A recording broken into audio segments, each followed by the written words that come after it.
Yo, what's good with it, everybody? What's good with it? Welcome back to A1 Hoop Zone. We got another edition of Alive, man. I'm doing some stuff around the house, but I figured I'd tap in with the people and, you know what I'm saying, cook with y'all for a little hot minute on a few things, man. Give everybody a few minutes to make it in this joint. But yeah, definitely wanted to cook on, these hot playoffs we got going right now, man. We seeing some on both ends, or I guess on all ends. We're seeing some upsets. We're seeing some people play above and beyond. We seeing some teams getting knocked off. We seeing some 3-1 leads that people had counted. You know what I'm saying? They had teams counted out. Wasn't expecting it to happen, but hey, man, we here. We seeing it. I'm enjoying it. That series of the playoffs is in full effect. And you seeing teams out here, man. Teams is out here getting to it. You know what I mean? They taking advantage of the opportunity that's in front of them, and they not looking back. You know what I mean? So I'm enjoying what I'm seeing. I hope everybody else is that's watching the playoffs is enjoying the same things they seeing as well, man. Like I said, they out here competing. You got the obviously you got my Lakers with a 3-1 series lead on the Warriors. You got the Miami Heat 3-1 series lead on the Knicks. Again, man, some unexpected for sure. You know what I mean? Definitely some teams that got series leads that you wasn't expecting. This Denver Nuggets one was one that I was expecting to be an extremely tough series. I didn't see that being a wash on one side or the other. You know what I mean? I figured that being one that's gonna probably it might end up going seven. Would I be surprised by it if it goes seven? Absolutely not, man. Absolutely not. Hello, appreciate you coming, stopping through, supporting. Definitely appreciate it. Sorry, y'all. Y'all hear my daughter crying down there. My son and my daughter playing, so they wasn't expecting dad to go live. So I hear them down there throwing a fit. Y'all just bear with me on that. Like I said, I'm just taking y'all with me and we going through it, y'all.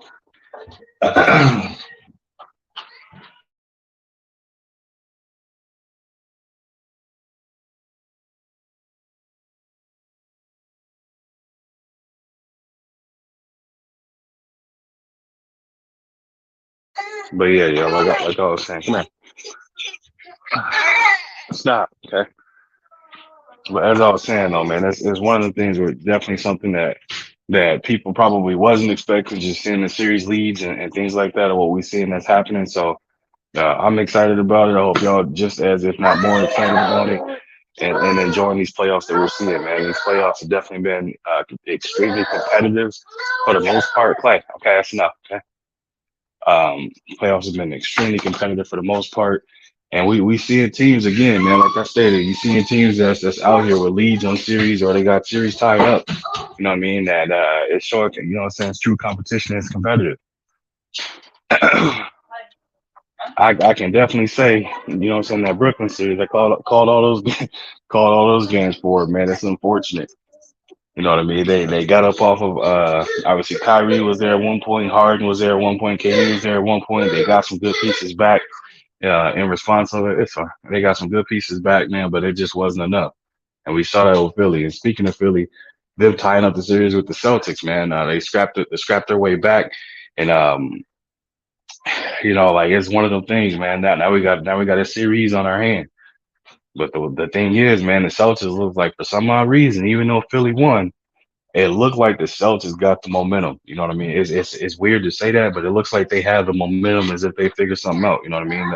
The Celtics need all things, everything to go right in order for them, or I'm sorry, the Sixers need everything to go right in order for them to beat the Celtics. You know what I mean?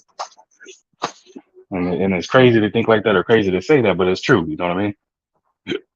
Brother Diaz in the building, salute to you, man. Appreciate you stopping through. Like I said, just giving a quick cook, man. This is just something to tap in with the people real quick.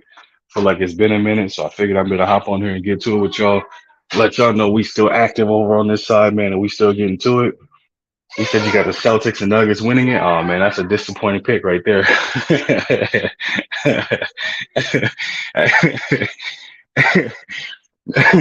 Hey, no disrespect, Diaz. That's a disappointing pick, bro. Celtics and Nuggets winning. Oh man, you better not bet no money on that, man. Remember, brother, just doing the building, man. Salute to you. Appreciate you stopping through, bro.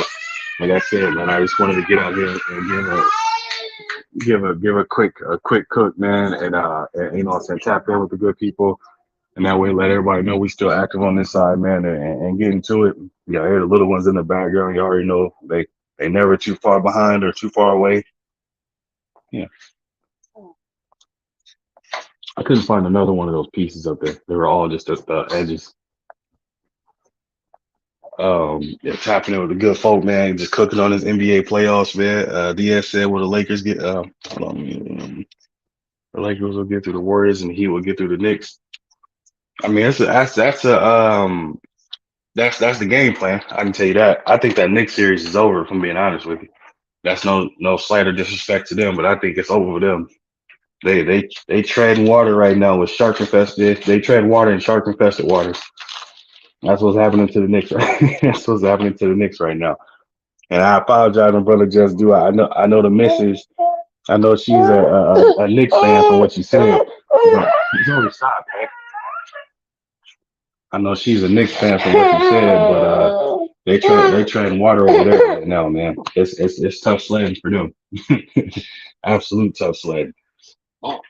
They dealing with a team that seem like you know what I mean. They got aspirations of going back to the finals, bro. And they ain't got no type of indication that they're gonna tell the Knicks that we're gonna get them a pass. You know what I mean?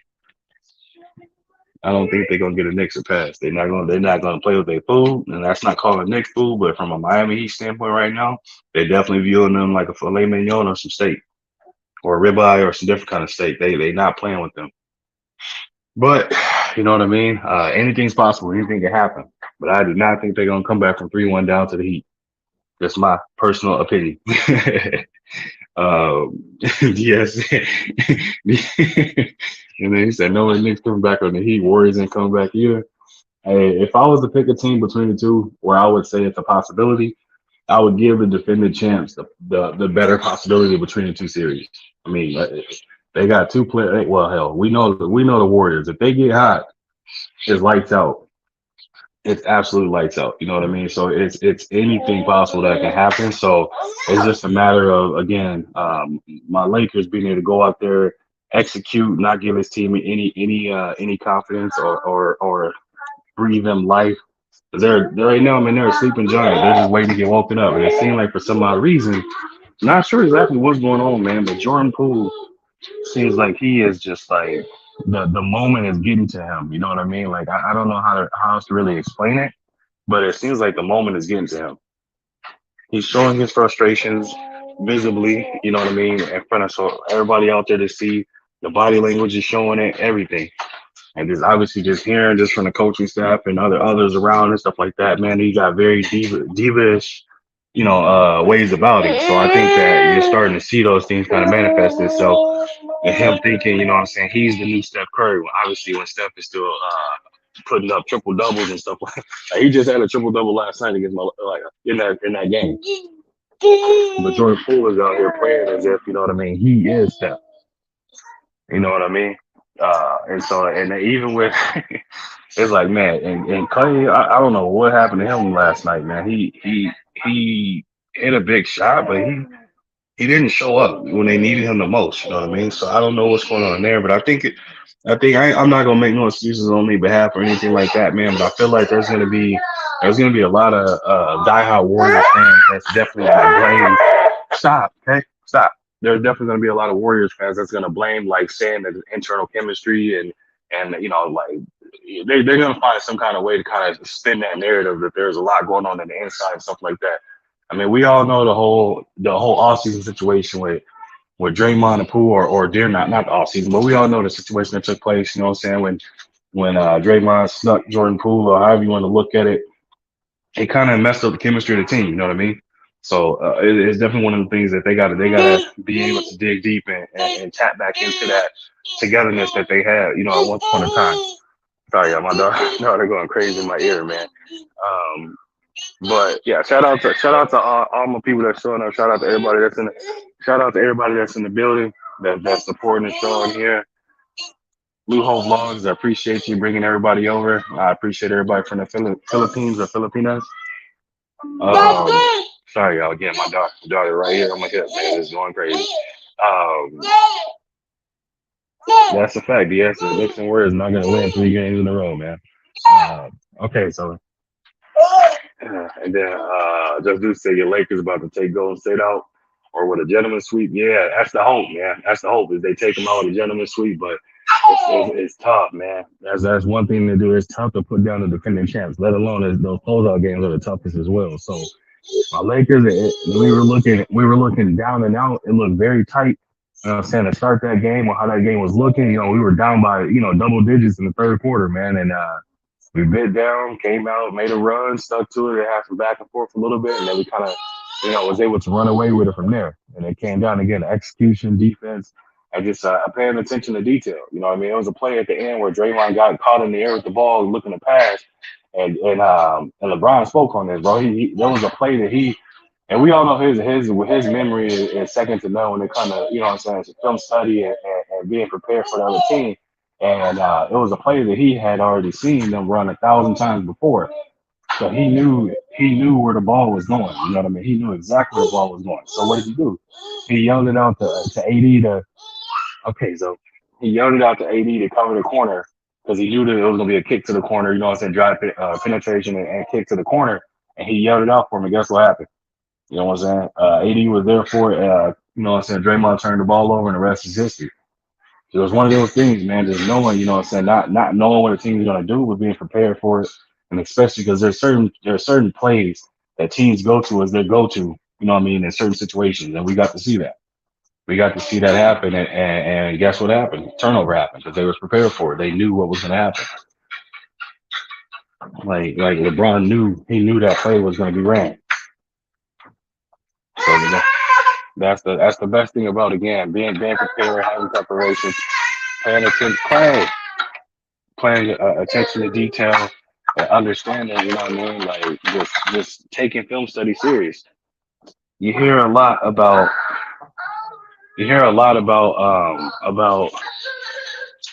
about players and stuff when they say, oh, I don't know how to read the playbook, or they kind of miss out on film study, they don't pay attention to it that much or stuff like that. And it's like, when you do stuff like that, that can cost you. That can end up costing you a game or two, or that could cost you a game or a series in that situation. You know what I mean? So you have to make sure that you are doing what? Preparing, paying attention to detail, taking your film study serious, and understanding when it's a series or a game of those magnitudes, you have to be prepared. You know what I mean? If you're not prepared, you guess what you're gonna do? You're gonna end up losing, or you're gonna cost your team an opportunity to win. Or you just might make it tougher on them. You know what I mean? Just one of those type of things and situations, man. And again, I apologize, y'all. My son is going crazy and he playing and stuff, and then my daughter wants to be attached to my hip, but as soon as I put her down, she's gonna start crying. Okay. Hi, baby. My bad, y'all. My bad. Just taking care of the kiddos at the same time, man. Tapping in with the good people real quick. Yes, they keep cooking. They want to just don't roast me. No, I ain't roasting nobody today. DS, man. I'm just on here kicking it and cooking it with the good people, man. I appreciate everybody tapping in with me and showing up, showing love. But yeah, man, I just figured, you know what? I just wanted to get on here, talk some of this good basketball with the people, and get y'all feedback. How do y'all feel about the playoffs? You know what I mean? The games you're seeing, has everything going as is? I know I had some saying, or some of my teams have said biggest upsets and fails and things like that to see our biggest disappointments. You know what I mean? And I would say for me, one of the things I was extremely surprised about in this series, or seeing how the series is going. Hi, baby. I didn't really see the Cavaliers, if I'm being honest. I didn't see the Cavs or the Bucks being knocked out. That I absolutely did not see. I did not predict that, nor did I see that coming. And I'm extremely surprised. If I'm being honest with y'all, I'm extremely surprised that happened. Yes, and that means they want to roast hard next time. Hey, man. You gotta do what you gotta do, man.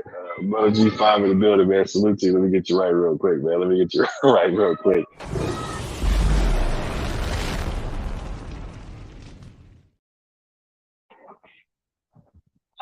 But yeah, man, it's just one of the things where, hey, here, I'll take this one. I'm going, Diddy. Sorry. But yeah, it's just one of the things, man. Like I said, it was something I didn't expect to see, but hey, it happened. You know what I mean? We saw it. Like I said, Bucks got knocked out, and then the Cavs got knocked out. I did not see that coming, but it's a matchup. I think for that Bucks series though, if Giannis didn't get hurt when he did, it definitely would have won. It would have won. It would have at least been more of a series. You know what I mean?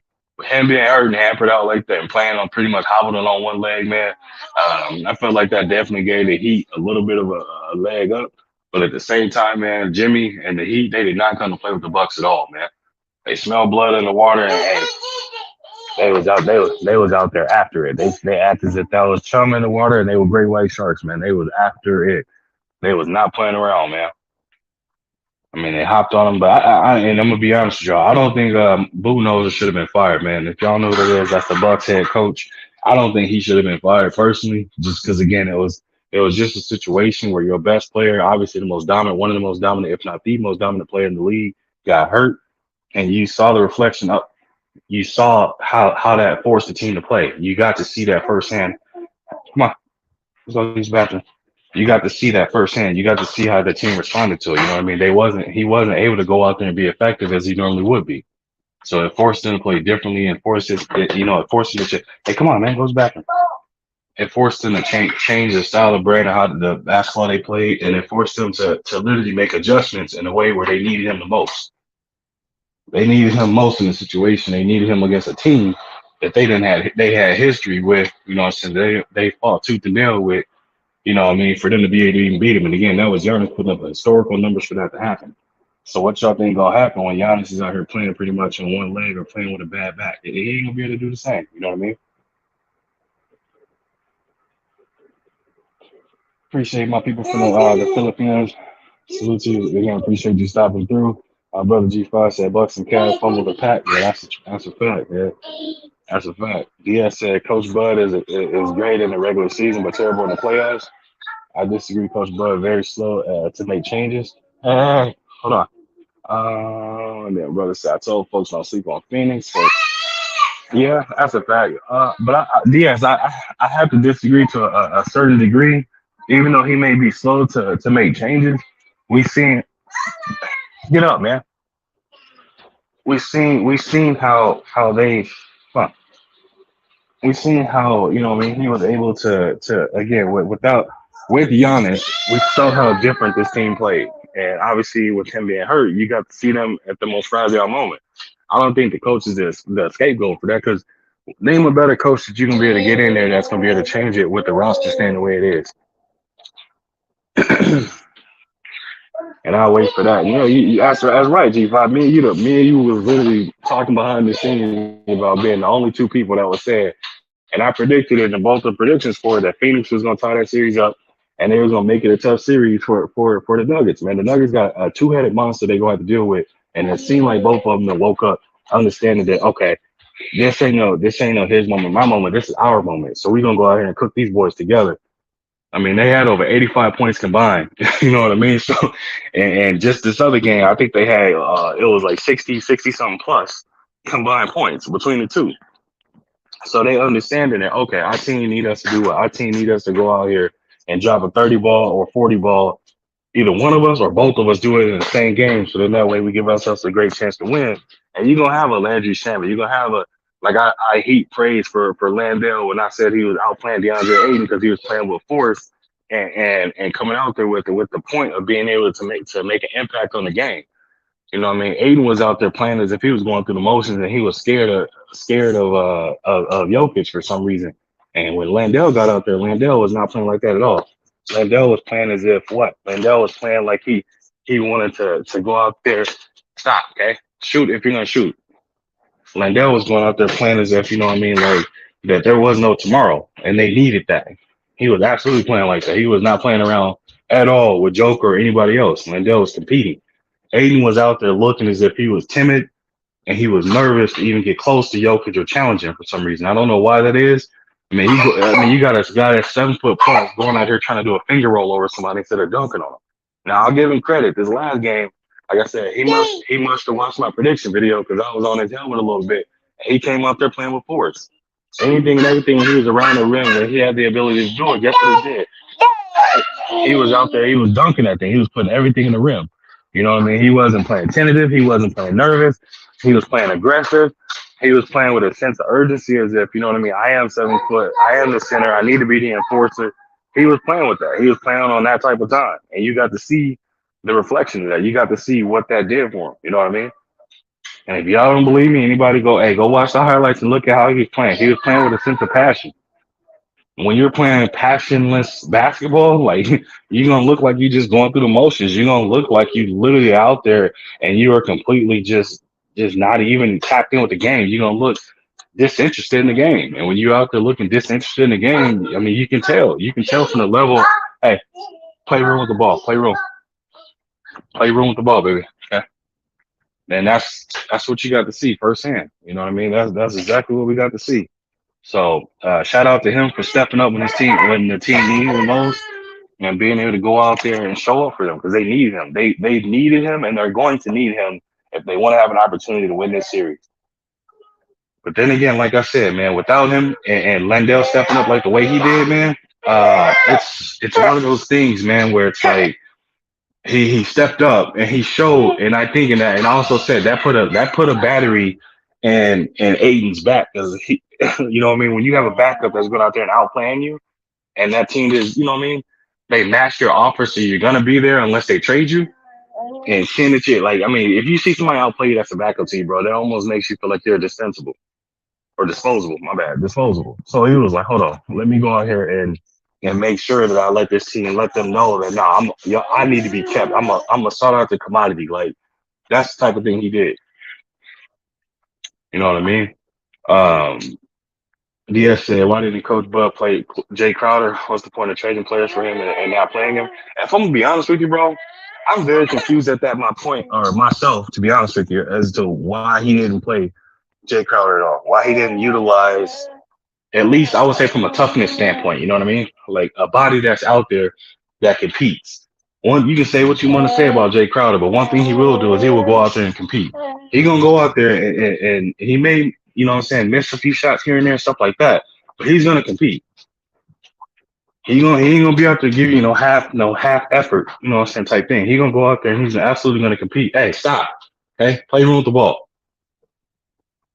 He's gonna go out there and absolutely compete. He's not gonna go out there and just lay down. He's not gonna go out there and just be soft or anything like that. He's gonna compete. But him not playing him, and obviously they made the trade for him. That part was a little confusing to me. But I think that if anything, it may be for a future potential trade or something like that. But I don't think he was thinking, if we lost this series or anything, that he was gonna get fired. So we'll have to wait and see. You know what I mean?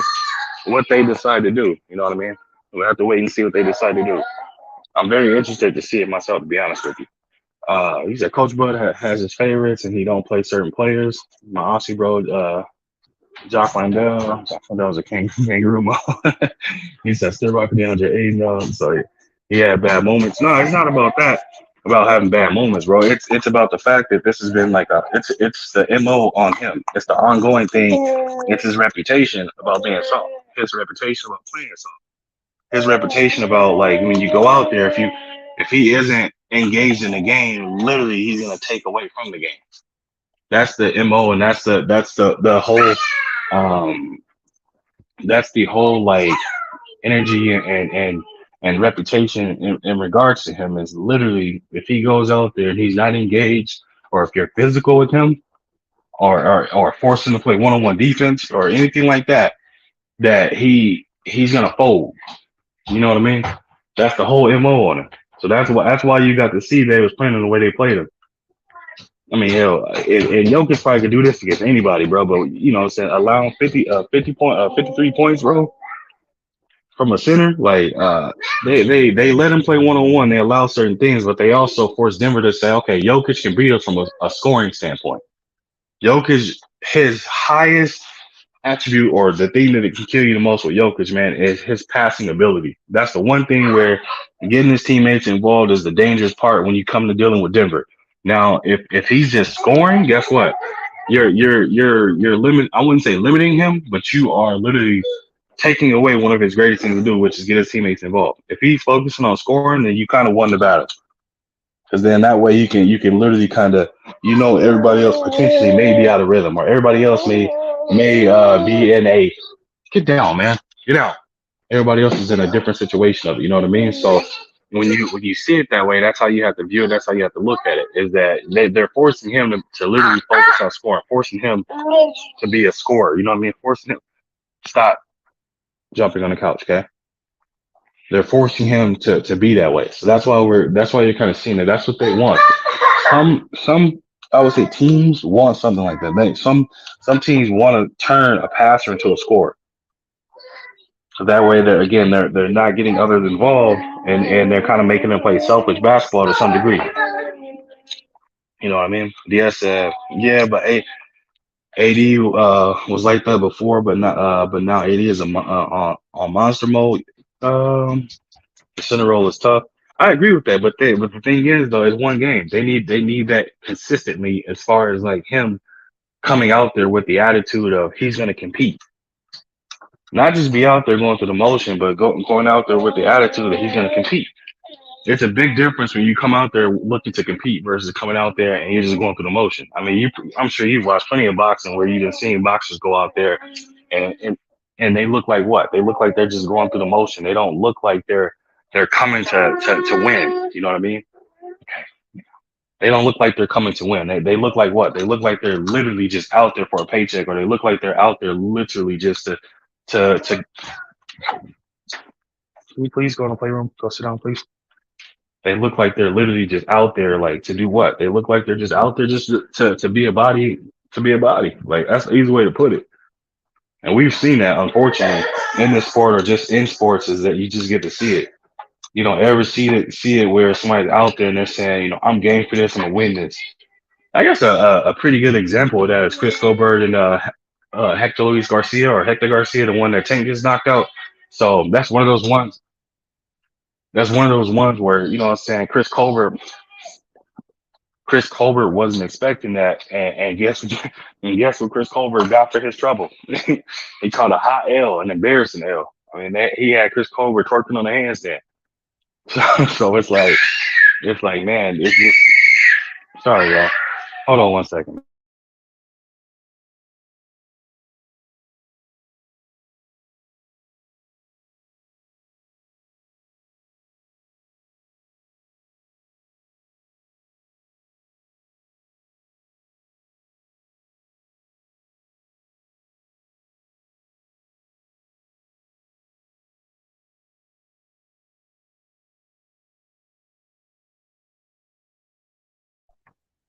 My bad, John. All right. But yeah, like that's one of the things, man. So you get to see it firsthand from that perspective. But I need to see more. I need to see that more out of Aiden before I can say he didn't flip the switch and he's going into monster mode. For right now, he still has shown to me that he has the tendency of when the going gets tough, you know what I'm saying, he go out that back door. You know what I mean? Diaz said DeAndre Aiden was frustrated with Chris Paul. Most teammates don't like Chris Paul. I feel that Rudy Gobert hasn't really fit as a Timberwolves compared to the Jazz. Yeah, as both of those are a fact, bro. Like, that's the crazy thing. You would think that people call Chris Paul the point guard, that they would say they would heap praise and call him, you know what I mean, saying he's the ultimate teammate, this, that, and the third. There's been like conflicting reports of it where teammates is like, dude, I don't like as a big, they don't really care for playing with him like that. There's just something about him that irritates him. I don't know what that is. And then there's other ones, since more wing players are saying what they're saying that, like, oh, they love playing with him because for a lot of them it's more so he's taking the ball out of their hand to take that pressure off their hand for them to not have to sit up here and handle the ball and tire themselves out. And that's if I'm being honest, man, I think that's more so from the perspective of a wing of why they feel the way they feel. I mean, I think that's why they feel like that, because literally he's taking the ball out their hand and allowing him to set up the plays and stuff like that. That's again personally what I think. Rudy Gobert with the Timberwolves. Nah, I personally think it's a terrible fit. More so along the lines because you already have a big and Cat. So both of them is playing around the same area. The thing is though that when he was with the Jazz, he was literally probably more so a rim runner and a defender. He didn't demand the ball, nor did he have like an offensive kind of game where it was like, oh, he has an offensive bag. You know what I mean? Like it was literally he got a ton of rebounds, and then he would get lob plays from penetration of Donovan Mitchell or Joe Ingles or Mike Conley and stuff like that. That's where a lot of his points would come from. You know what I mean? But again, that's why he won Defensive Player of the Year because that was his calling card. That was his staple. That's what he was known for. That's the only thing they needed him to do was play defense. Now he's playing with Minnesota. You know what I mean? It's almost more of a forced role of things. Like he feels like he has to do more, or he has to live up to. Um, okay.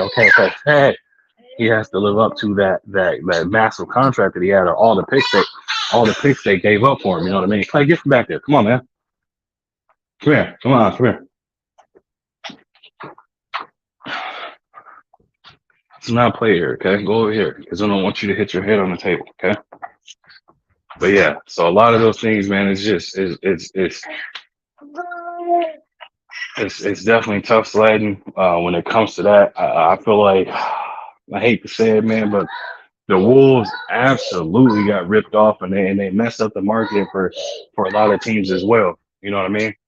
They messed up the market because they gave up so much for a player that I mean, let's be honest, he doesn't equate to what they gave up for, and it's definitely going to cost the Wolves in the long run. It's cost them in the short term as well, but it's definitely going to cost them in the long run because you gave up a lot of picks. You gave up a lot of picks or a lot of things for Rudy Gobert, man. So it's like I feel like they shouldn't have did it, but I mean, obviously, I don't run the Wolves organization, so they make their own decisions. But any other team absolutely wouldn't have done it. That's why you didn't see any teams do it. They offered them, you know what I'm saying, what they offered them. You know what I mean? They didn't go out there and say, oh, we'll give up this amount of picks and we'll give up this and that for them and stuff. Like they didn't do any of that. That's why you didn't see it. But the Wolves, yeah, I mean that's why it kind of speaks for itself as far as why this team is the way they are, as far as like from a franchise perspective, of why they haven't won deep into the playoffs, won a championship, been close to winning a championship, or any of that. And it's literally just due more so to the point of the decisions and stuff that they make from a franchise perspective. And I was like, man, and I like the Wolves from a point of you know what I'm saying, I want to see them do good. I want to see them actually be able to compete or do something, you know, good from a standpoint where the Minnesota faithful can have something to root for, man. But I feel like from a Wolves perspective, well, it's just letdown after letdown. Yeah, they're saying now that they are going to build around Anthony Edwards because he looks like he's the centerpiece or cornerstone for what they want to do. But it's like hell. You have certain people. I didn't talk to a few people. I even have some in-laws that said like that love basketball, love the Wolves. That said that man, they were saying this like a year or two ago as far as build around Anthony Edwards. You know what I mean? Move the pieces they need to move and build around him. And who is move the pieces they need to move? I would say more than likely they're gonna move Karl-Anthony Towns because I think you know he's pretty much shown at glimpses, flashes that he can be this type of player. But as far as from a consistency standpoint, never. Excuse me, y'all. And I just feel like I think his time has come to an end as being a Wolf. I don't think there's anything that he will do as far as make changes to his game to be able to go out here and make a difference and impact the Wolves in a winning kind of a winning way. I think he's hit the ceiling point, and it comes down to a mentality standpoint at this point for him. And that's just me being honest. That's no hate, no slight, nothing against the brother or anything like that. But when it comes down to it, if I was a diehard Wolves fan or you know anything like that, man, the truth is the truth. He is not doing anything or a leader of this team where people will listen to him. You know what I mean? He's just a very talented, good big, you know what I mean, that goes out there and can do certain things. But when it comes down to you, like you being the actual leader of the team and the team, you know what I'm saying, go as you go, and they're able to look at it and say this is the bona fide leader of this team, and whatever he says goes. That's not the case. It's absolutely not the case at all. The reputation on Karl-Anthony Towns is he's soft. The reputation on like when it comes down to it for certain things, he's gonna buck under pressure. He don't know how to step up to the moment. That's the reputation on it. When you look at the reputation on Anthony Edwards, what are you seeing? You're seeing a player that's out here rising to the occasion, that's competing against any and everybody as a guard. And he has the mentality, he has a cutthroat mentality saying, like, we're gonna win this game on my heels or not. I know that this past little this past or most recent playoff situation for him, playing with a busted shoulder, though, playing through injury and going out there and compete for his team, trying to get him the best opportunity to win or best chance to win. You got to see that he's playing through injury, and he's competing. He wanted to guard the best player. He wanted to guard and compete against the best person. He was not out there just saying, like, oh, I'm just gonna be out here just to say, you know what I'm saying, that I showed up and I was on the roster for this game. That's not the energy that Anthony Edwards was giving. Anthony Edwards is out there playing because he was wanting to compete and win. Single handedly won them a game. So it's like, yeah, Anthony Edwards is that dude, and I'm glad they are just now finally starting to understand is that they're going to go as far as Anthony Edwards take them, and they need players around him that fits with his game for them in order for them to have an opportunity to win. And I think you're starting to see that now, and you're hearing that from the Wolves organization and things like that. They're going forward. They're going to be building around Anthony Edwards. So if I was them, as weird as this may sound, I would say keep Rudy Gobert. You know what I mean? Keep Rudy Gobert. Get rid of Karl-Anthony Towns. Mike Conley's solid, so I'll be cool keeping him. And I think the rest is cool. Why don't I say keep Rudy Gobert and get rid of Karl-Anthony Towns? Because that'll allow Anthony Edwards to play a little bit more playmaker style, allow him to do more scoring, but also you have a rim protector and a rebounder, and Rudy Gobert and Anthony Edwards can throw lobs to him, and they can play a nice little two-man game from that perspective of it. Also, you still have Conley there. Conley and Rudy Gobert still have, you know what I'm saying, that they played together for years, so they have that chemistry within themselves and whatnot. But then you're able to go more, I would say, if you sub him out and you put in Niles, I know his last name is Reed. I can't remember his last or first name for the life of me, but you have another big that can shoot threes who's very up tempo. He's like a hybrid big. So you can go up tempo basketball because the rest of the team, man, they're all slim and built for speed. You know what I mean? So it'll allow you to play different patterns of basketball. When you play with Karl-Anthony Towns, man, it's like when he gets the ball, it just kind of sticks. Like he doesn't really have like go-to moves or a go-to game like that. Get over here and stop, man. He doesn't really have like that kind of go-to thing where it's like, oh, like this is what he can do, or this is like, yeah, there we go. Appreciate you, Five. I don't got my laptop in front of me to go through the roster. Now it's Reed. So it's like for me, man, I'm just going off the top of the head that I knew his last name was Reed for it, but it's like, man, you just look at the contribution of it and everything he does and stuff. Sit down, stop, okay? Open your mouth, Okay, stop. Just sit down and watch. The things that they're able to do, you know what I mean?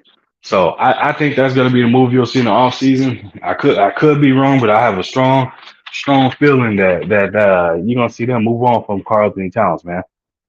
And there's gonna be a lot of teams that are definitely gonna be willing to package something together to go after him. Because like I said, he's not a terrible player. He's he's a big that can shoot, attack the rim, play with his back to the basket against the right matchups, play a little bit of defense. So he can do a lot of the little things.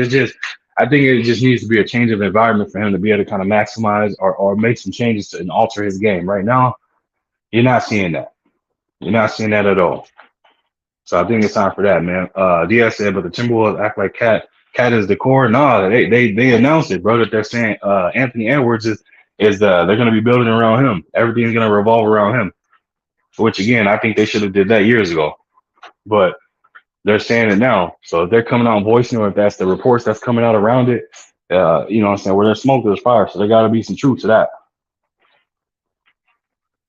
Yes, and I would be surprised. That would be a big change. Not really. You got to look at it this way. When they moved on from Kevin Garnett, and obviously we all know Kevin Garnett was the heartbeat and soul of the Wolves, and a much better player than Karl-Anthony Towns. Let's just be honest. KG was a true leader when it came to, you know what I'm saying, when he spoke up, you listen. And obviously his defensive presence was second to none out there. Everybody know KG was that man when it came, or KG was that man when it came to defense. You know what I mean? His communicating on defense, the way he competed, and the energy and everything he brought to the game, bro, it's one of the things where, yeah, you couldn't argue that one bit. KG was going to show up for you every single night, no matter what. He wasn't going to go out there and give you a half effort. He wasn't going to go out there and make excuses. He went out there and competed. You know what I mean? And so with Karl Anthony Towns, you just don't know what you're gonna get. You honestly don't know. They don't know if he's gonna show up and give you a 30-point or 30-20 game or a 20-20 game or 20-15, 30-15, or he's gonna show up and give you, 9 points, 4 boards, 1 assist, and 6 turnovers, something crazy. Like you just never know what you're gonna get. So I can definitely see them moving on from him, man, because they got a player, and if we're being honest, who from a standpoint impacts the game more at this point in the day and age of how the game is being played? Is it a big or a guard? Because Anthony Edwards is a big guard that can do a lot. Karl Anthony Towns is a big that can do a lot, but he doesn't. It's all about certain matchups for him. You know what I mean? For Anthony Edwards, it's like every single night, bro. His mission is to go out there and crush you.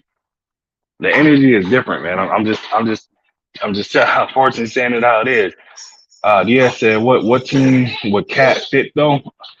If you want me to be honest with you, man, I think he would be, and as weird as this may sound, I think he would be a great fit with the Warriors, bro.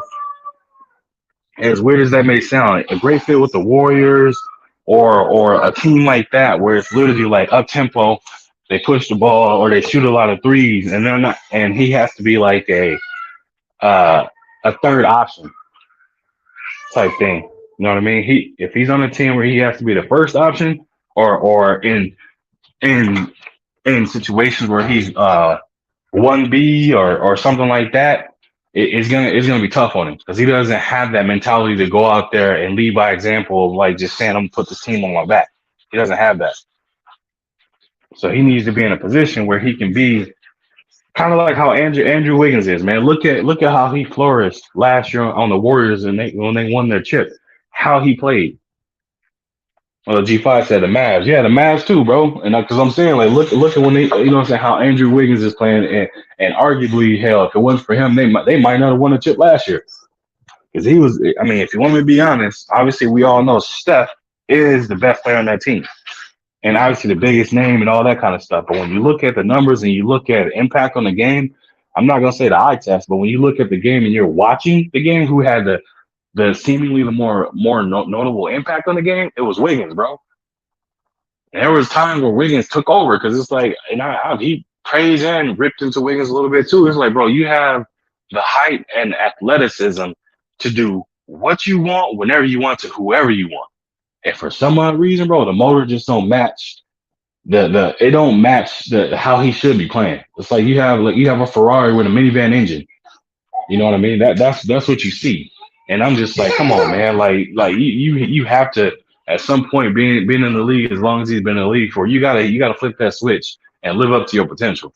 And I think, like, again, him getting the opportunity to showcase on the biggest stage playing with the Warriors, he did it, but it was also in the aspect of understanding that the best player or the best defender is going to be guarding Steph. The second best defender is going to be guarding Clay. And if Jordan Poole's out there, they're going to put the other one on him, and then that leaves Wiggins to play against who? You know what I mean? He's playing against a lesser defender on his particular team. That's no slight to him. You still got to go out there and shoot the ball and make the shot, though.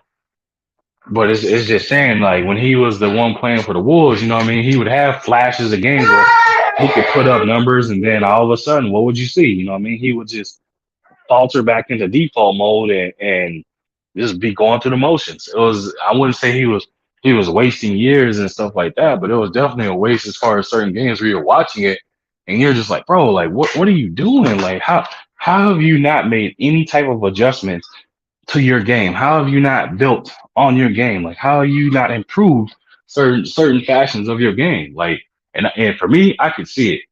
Even now, it's damn near similar to the exact same way how he's always played. It's just now he's given the opportunity to shoot a little bit more, or he's allowed to kind of relax and play with a different type of energy. And what do I mean by different type of energy? When you're faced with being the number one option on the team, that pressure of being the leader of that team kind of gets to certain players and gets to people. So for him, you know what I mean, and being in a situation where he's not the first, second, hell, damn near not even the third option as far as having that responsibility on their shoulders, it allows him to play a little bit more relaxed. And so that's what we got to see. So right now it's a lot different because you obviously you still got Steph as the bona fide leader of the team. You got Clay right behind him. You got Jordan Poole who just got his bag over the season, over his extension. So their expectation from him is a lot.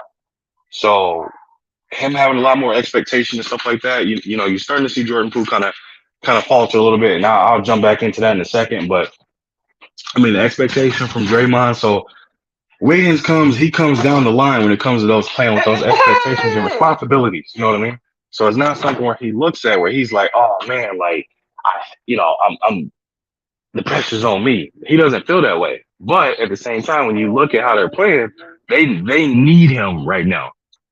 And he's not really showing up. You know, he's giving them like he's being a body out there on the floor. And again, that comes down to playing under pressure. You know what I mean? And that pressure is coming on him, and you're seeing the response. You're seeing the reaction that he's giving right now to the pressure that they need him right now, and he's not showing up for. Same to be said about Jordan Poole. When you get a contract the way he did, bro, you played your way into getting that contract. Now you have to live up to it. And when you got to live up to it, when the expectations start to weigh heavy on your shoulders, you know what I'm saying? You do one of two things. You either you rise to the occasion or you buckle under the pressure. And I think we're seeing that from him. You know what I mean? He had the game where all three of them hit 6 threes, where Jordan Poole, Clay, and Steph hit 6 threes in that game. But outside of that, you ain't seen much. You ain't really heard.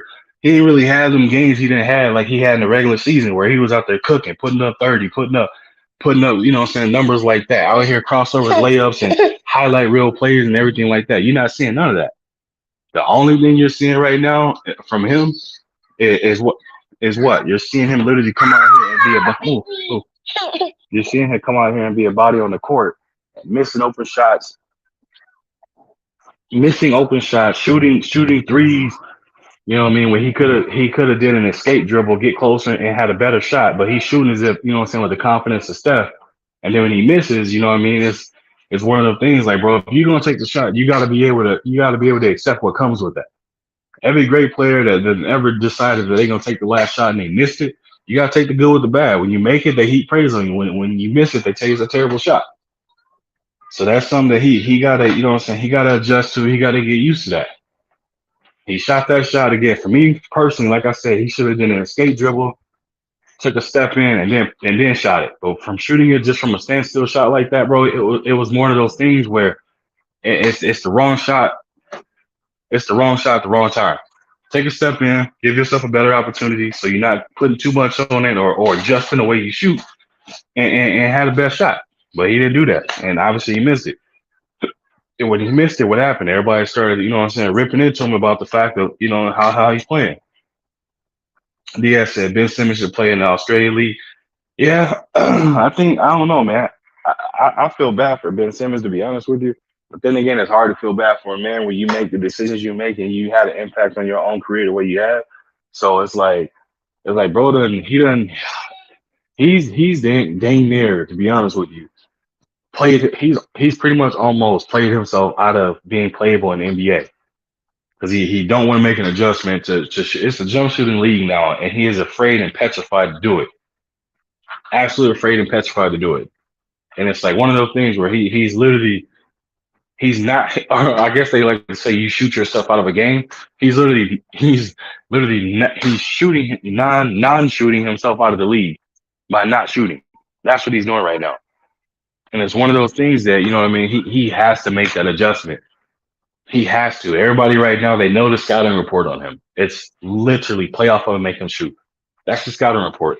He may try to still attack you when you play off of him, but 9 times out of 10, it's gonna be a floater he's gonna miss or something like that. So that he has to make an adjustment. He has to do it. It's a confidence and mental thing. If I was him, man, I'd almost tell him somebody go hypnotize him. Go somewhere and give him some type of aphrodisiac or something that causes him to think he's a shooter, so he can just go shoot. You know what I mean? Because right now, man, you're not seeing any of that. Right now, you're seeing a bunch of other stuff where it's like it's crazy to think like, man, I can't believe this really talented guy is about to be out of the league, or he's become unplayable in certain situations in certain games. Like that's insane to me to think that he won Rookie of the Year, was an All-Star, got max contracts and all kind of stuff, man, and he's virtually unplayable at this time. Like that's insane to me. That is absolutely insane to me. Like y'all sit there and think about that for a second. Like the hype that came behind this dude, how good he was at one point, the fact that they were in the playoffs and stuff like that, and the way he was playing or the way he can play, the games he's put up. He put up a 40-point game on Rudy Gobert as who won Defensive Player of the Year that game, or Defensive Player of the Year that year. Put up a 40-point game on him, and literally said he went out there and did it because he was mad. So you had the capability of playing and putting up numbers, but it comes down to a confidence standpoint and how you want to play. And that man and this man does not want to play. You know what I mean? He just don't want to play. So like, what are you seeing from it? You seeing him falter, and you seeing him literally about to probably be out of the league. And so it's like, what can you say? He only thing you can say is this is something he did to himself. Nobody else did it. Nobody else is out there forcing you not to shoot. Nobody else is forcing you not to be in the gym in the off season, getting you to the lab and working on your game. Nobody else is forcing you not to do it. Everybody's imploring you to do it. So he got to take the iotis on that and take it upon himself. Is that, you know what I mean? He didn't do it. He didn't go out there and make that adjustment. He didn't go out there and put the work in like he needed to. Instead, he'd rather be at fashion shows. He'd rather be with the Kendall Jenner or whatever them Kardashian. Y'all know what I'm talking about. He wanted to be out there and be with the NBA thoughts. And, I don't know how else to really explain that. And that's no disrespect to sight to them. Well, I actually don't even care about them like that. But it's just more so along the lines of like, bro, when you make it to the league, you either want to be the best that you can be, or you want to make the best or the most money you can, or you want to be the greatest player, make the most money, and be a transcendent player that's spoken as far as being considered one of the greats either in your position or all time. And you can see with him, it's completely different. He don't care about none of that. Only thing he wanted to do was be he just wanted to be a celebrity, be known, you know what I'm saying, play a little bit, let people know he can play, but he wanted to be a celebrity and a more of a fashion icon more than anything. That's what Ben Simmons was. That's what Ben Simmons wanted. Ben Simmons was not wanting to go out there and be the best player on the court. He didn't want to be the best player in his position. He didn't want to be that player where they're like, God, man, like, dang, did y'all see what Ben Simmons did? Like, man, I want to be like Ben Simmons when I get older. He didn't want to be that type of player. You know what I mean? He literally wanted to be a player where it's like, I made some money, I played some games, and that's it. I dated the one of the, you know what I'm saying, them, and that's it. Like that's the type of energy I got from him. That's the type of, like, when I look at him, that's what I get from him. I don't get from him that he wants to go out there and compete. He don't want to go out there and be in the off season putting up thousands of shots in the off season and then coming out and actually doing it in game. I mean, look at KD. You know what I mean? KD coming off the injuries he had and going out there and going out there and playing the way he plays and stuff like that. Like, you can see firsthand that KD does what, man? KD puts in work and has put in work for years, and you can see it in the game. That's why he's considered, you know what I'm saying, one of the greatest scorers of all time, being a 7-foot monster the way he is.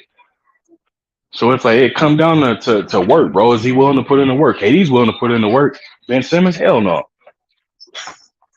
Absolutely not. A1 Bobo kind of fizzled out. I think Bobo stopped giving him the minutes he needed to be productive. If you want me to be honest, they stopped giving him the minutes he needed to be productive. They just kind of like went away from him. So obviously when they got healthy, they went back to their normal rotation and stuff like that.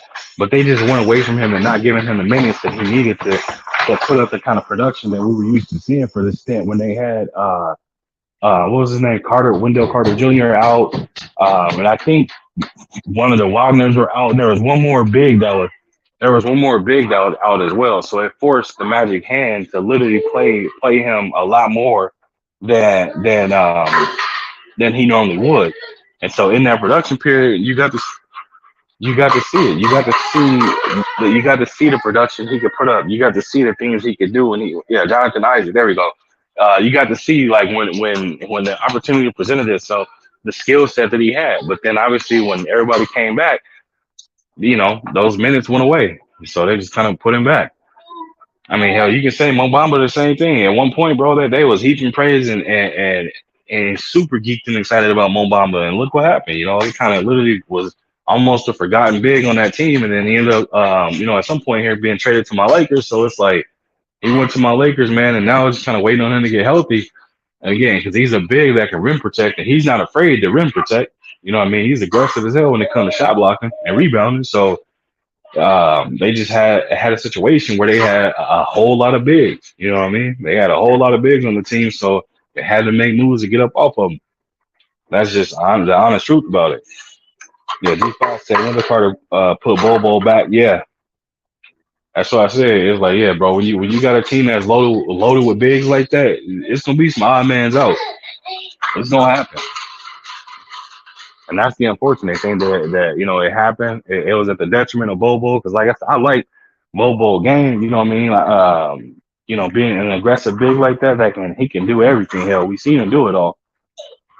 I mean, obviously he's a hybrid wiry big, so it's a little different. It's a little different when you look at his game, but he still can hoop, man. We saw him put up some monster numbers. You know, what I mean, he still can absolutely ball. Don't get it twisted. I mean, when we did our TWT NBA Fantasy League, my brother D Freeman, D Free had Bobo on his squad. Man, Bobo was out there. Woo, wee. When Bobo was getting them numbers or getting them minutes where he could put up the numbers he had, man. Hey, that was consistent, probably like 70, 80 points that my brother was getting, and that was winning him single-handedly, winning him some games versus certain people he was playing. So it's like, yeah, bro, like these people, it's opportunity is everything. That's why when I look at these certain players, man, I'll be disappointed as hell. Or I'll be looking at them sideways, or you know what I'm saying, sideways, like, what the hell is wrong with y'all, bro? Like you squandering a golden opportunity. And a person that is a prime example or a golden example of that is Ben Simmons. Like literally, my man's got everybody in the world rooting for him. That's willing to do anything and everything they can to help see this young man win and become better, and obviously still be in the league and stuff like that. But then what are you seeing? You know what I mean? You're not seeing him put in any type of offseason work or adjustments to his game. So you're literally you're pushing your own support system away. You're pushing the people that want to support you. You're pushing them away. Like people are literally in this man's corner wanting to see him do good, wanting to see him flourish. Like they want to see this young man be out here and be an all-star again and become what he was projected to be, one of the best players in the league. They want to see it, but you know what I'm saying, he's not helping himself at all. He's not doing himself any favors in the way he's playing, man. His mentality, the way he plays, his offseason, his acumen, his drive, any of that. You're not seeing it, man. So he's literally shooting him. He's literally, what do you call it, cheddar bobbing himself for his whole career right now. Literally, that's what he's doing right now. And it's his entire career, bro. I tell y'all this, that man is literally one season or a few games away from being out of the league and probably taking over the status that Greg Oden had. And they only dubbed him as the biggest upset or letdown because he was the number one overall pick. But at the same time, him being a number one overall pick, his was due to an injury situation what it was. Ben Simmons is more of a fact of just his mindset, mentality, and makeup, where he did not want to come out and play with force. He did not want to be a better player. If Greg Oden had Ben Simmons' help as far as like body, and it was just more of a mental thing. Stop. If it was more of a mental thing where it was like, oh, I just got to go out here and play. I don't have to worry about my body like that. I just need to take care of my body better. You know what I mean? I guarantee y'all, we'll be having a different conversation when it comes to Greg Oden. But with Ben Simmons, it's different, bro. Like, and you've seen it firsthand. Yeah, said the Mavs need some defenders. The Suns are really missing Mikal Bridges. Yeah, bro, they missing Mikal Bridges, and they missing Cam. What's his name? I think Cam. I think it's not Payne. What the hell is his name? The light skinned dude that was the other big he was a guard that was a shooter, man. I think I can't remember his name, but yeah, the light skinned brother that was a like 2 or 3 guard that could shoot. And that was one thing he came from North Carolina. I can't remember his name, but they missing him too because he could 3 and D. Yeah, Cam Johnson. There we go. Appreciate you, Fi. Y'all got our DS and Fi. Y'all got me. See, I'm going on top of the head, Cam, and not thinking the name, but yeah, they missing him too. He was a 3 and D guy as well, man. They missing all of them right now. Just dude said Ben Simmons is soft for real. That's a fact, bro. That's an absolute fact. He definitely soft, and that's the messed up part, man. Like ain't no way. That's the confusing thing, bro. Like you playing at the pinnacle as far as the NBA being like the highest point you can be in the league, and you being labeled as soft. Like, come on, man. Like it takes confidence to first off be out there playing in front of millions of people, thousands in attendance, but millions on TV. It takes confidence to be out there putting up shots. It takes confidence to put yourself being vulnerable, and I guess in this day and age, becoming a meme by getting crossed over or dunked on. Bro, it take a certain level of confidence to do these things. It takes a certain level of will and drive to be able to make it to the league as well. Luck plays a little bit of it, but you know what I'm saying? It takes will. All that plays a huge part. All that it plays a huge part. You know what I mean? So for you to go out there now and just swallow it away and act as if you don't care, that's like, bro, it's for your supporters that supported that man to get to where he got. That's almost like a spit or slap in the face to them. And it's like, come on, man. Like you got to do better. Like I wish I was 6'10" or 6'9". I wish the way I play the game or play the game and the drive and will that I have, bro, and the commitment and dedication to it. I wish I was that height. Let me keep everything the same as far as shooting ability, ball handling, passing, my defense. Let me keep all that and give me the height. Man, only I can say is, man, oh my goodness. Or actually, hell, don't even give me the height. Let me keep my height now. Just give me his opportunity. Put me in his position that he's been in. Let me play for the Nets or let me play for the Sixers, man. Guarantee you, bro. No, ain't no way. All I needed was that opportunity. The work ethic and the commitment to it, I already got that down pat. That's not even something I ain't got to worry about. The motor, the engine, the dedication, the confidence, and all that. I got that down pat. That's something I wouldn't be concerned with one bit. Not one bit. You know what I mean? And I think as Yannick and Bonsky, appreciate you guys sliding through. Appreciate your salute to you. Thank you for coming in. Brother Justin said, right, cook. Hey, I'm trying to, bro. Trying to check my kids. They run around the background, so keep an eye on them. Make sure they're not falling or going too crazy or going too hard. I got my little one. She was still recovering from her little surgery. So I'm keeping a close eye on her. Make sure her brother don't try to rough her up too much or anything like that. So then that way, no type of little injury or anything. So just watching them. But yeah, man, I wanted to definitely tap in, like I said, tap in with the people, cook on this, man. Like I said, I'm looking at the playoffs. I'm loving what I'm seeing. I'm enjoying what I'm seeing. That it's extremely competitive. Like I said, the surprises that took place for me is the Cavs and the Bucks being knocked out. That Kings and Warriors series was everything I thought it was gonna be. I called that from the point two. I called that from the jump as well. I was super geeked about that series, and the same thing with this Nuggets and Sun series as well, man. I was extremely geeked about it because I wanted to see how you know what I mean I wanted to see how the Suns would deal with Kevin Durant and Devin Booker, and I thought Chris Paul beat her, but then again I also said that he's extremely injury prone, and I doubt he'll make the series, and what I'm saying he didn't fail or he didn't let me down. You know what I mean? But yeah, man, and obviously this Lakers and Warriors series, I'm absolutely shocked, but I'm excited about it at the exact same time that my team is up 3-1, and hopefully we can close that series out this Wednesday. I'll be super excited about that because then we'll be one step closer to the NBA finals with the hope of add number 18 to that 18 banner. That's the hope. You know what I mean? Something I can't wait to see happen. But again, gotta be patient, take it one game at a time, and understand. You know what I mean? It's a lot of ball to be played, man. Brother Diaz said. How can the man? Okay, I got you, Joe. I got you, bro. Diaz said, how can the Mavs improve? Okay, Zoe, what do you want, Mama? What do you want?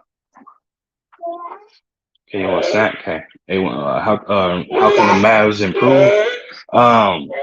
Man, that's honestly, Diaz, that's a tough one, bro.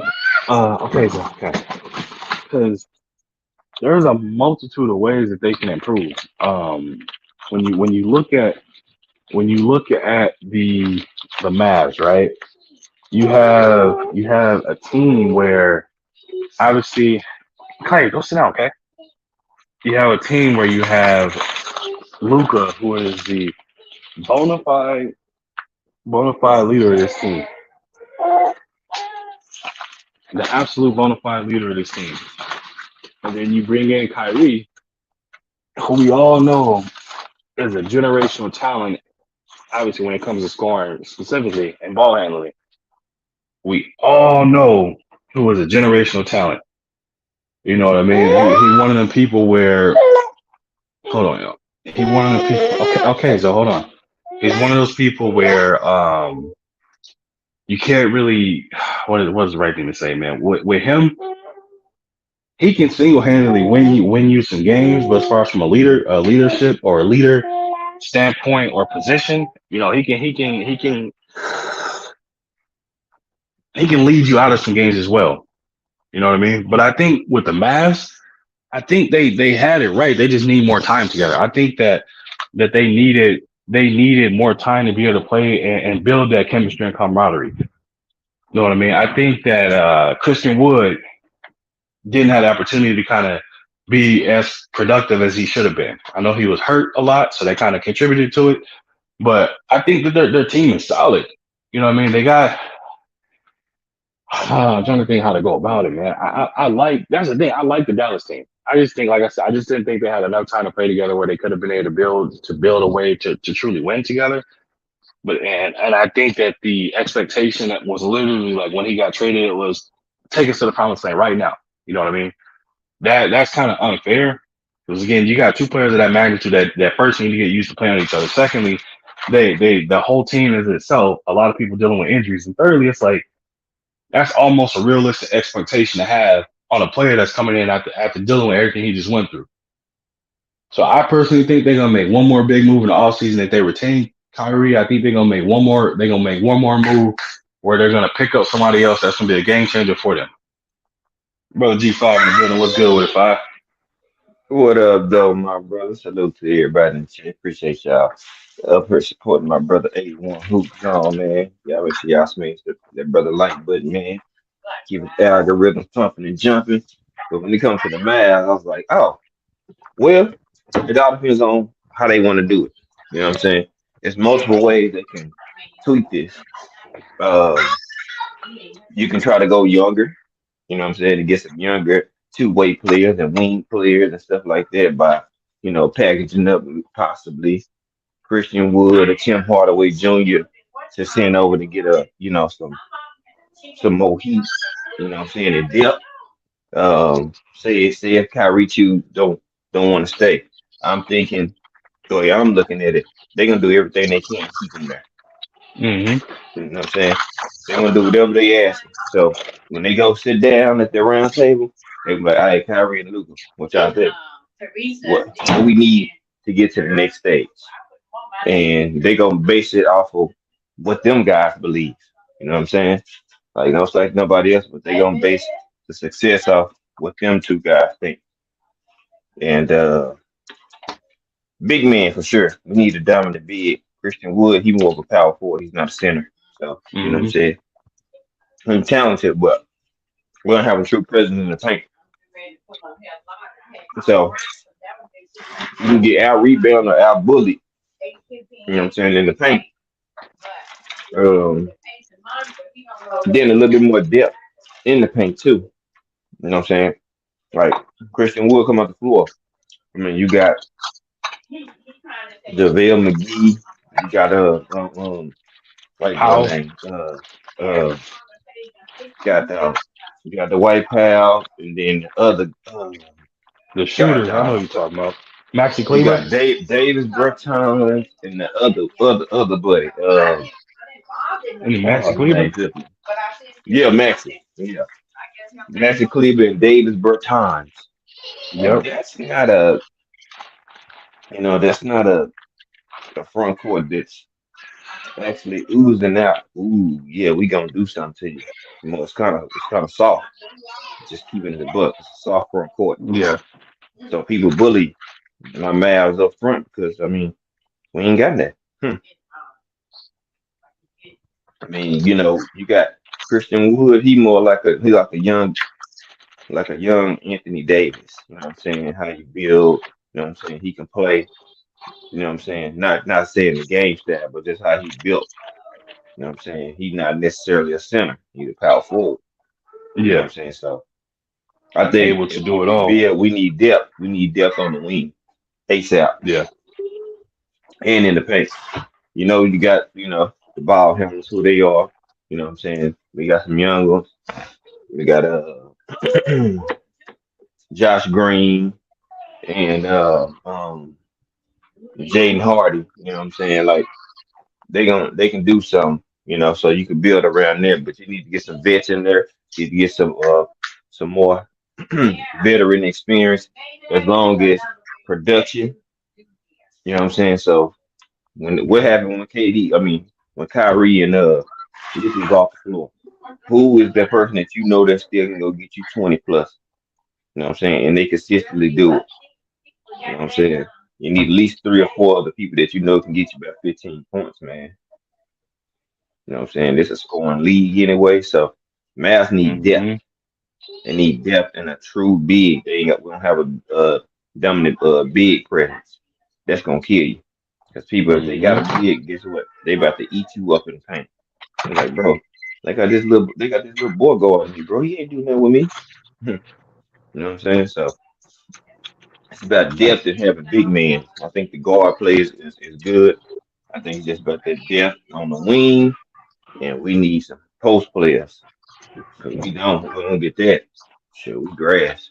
'Cause when the Yep. playoffs, you gotta have somebody that can get in the trenches, man. Got to. That's a fact. I see my brother DP Rock in the building. Salute to you, man. Let me get you right real quick.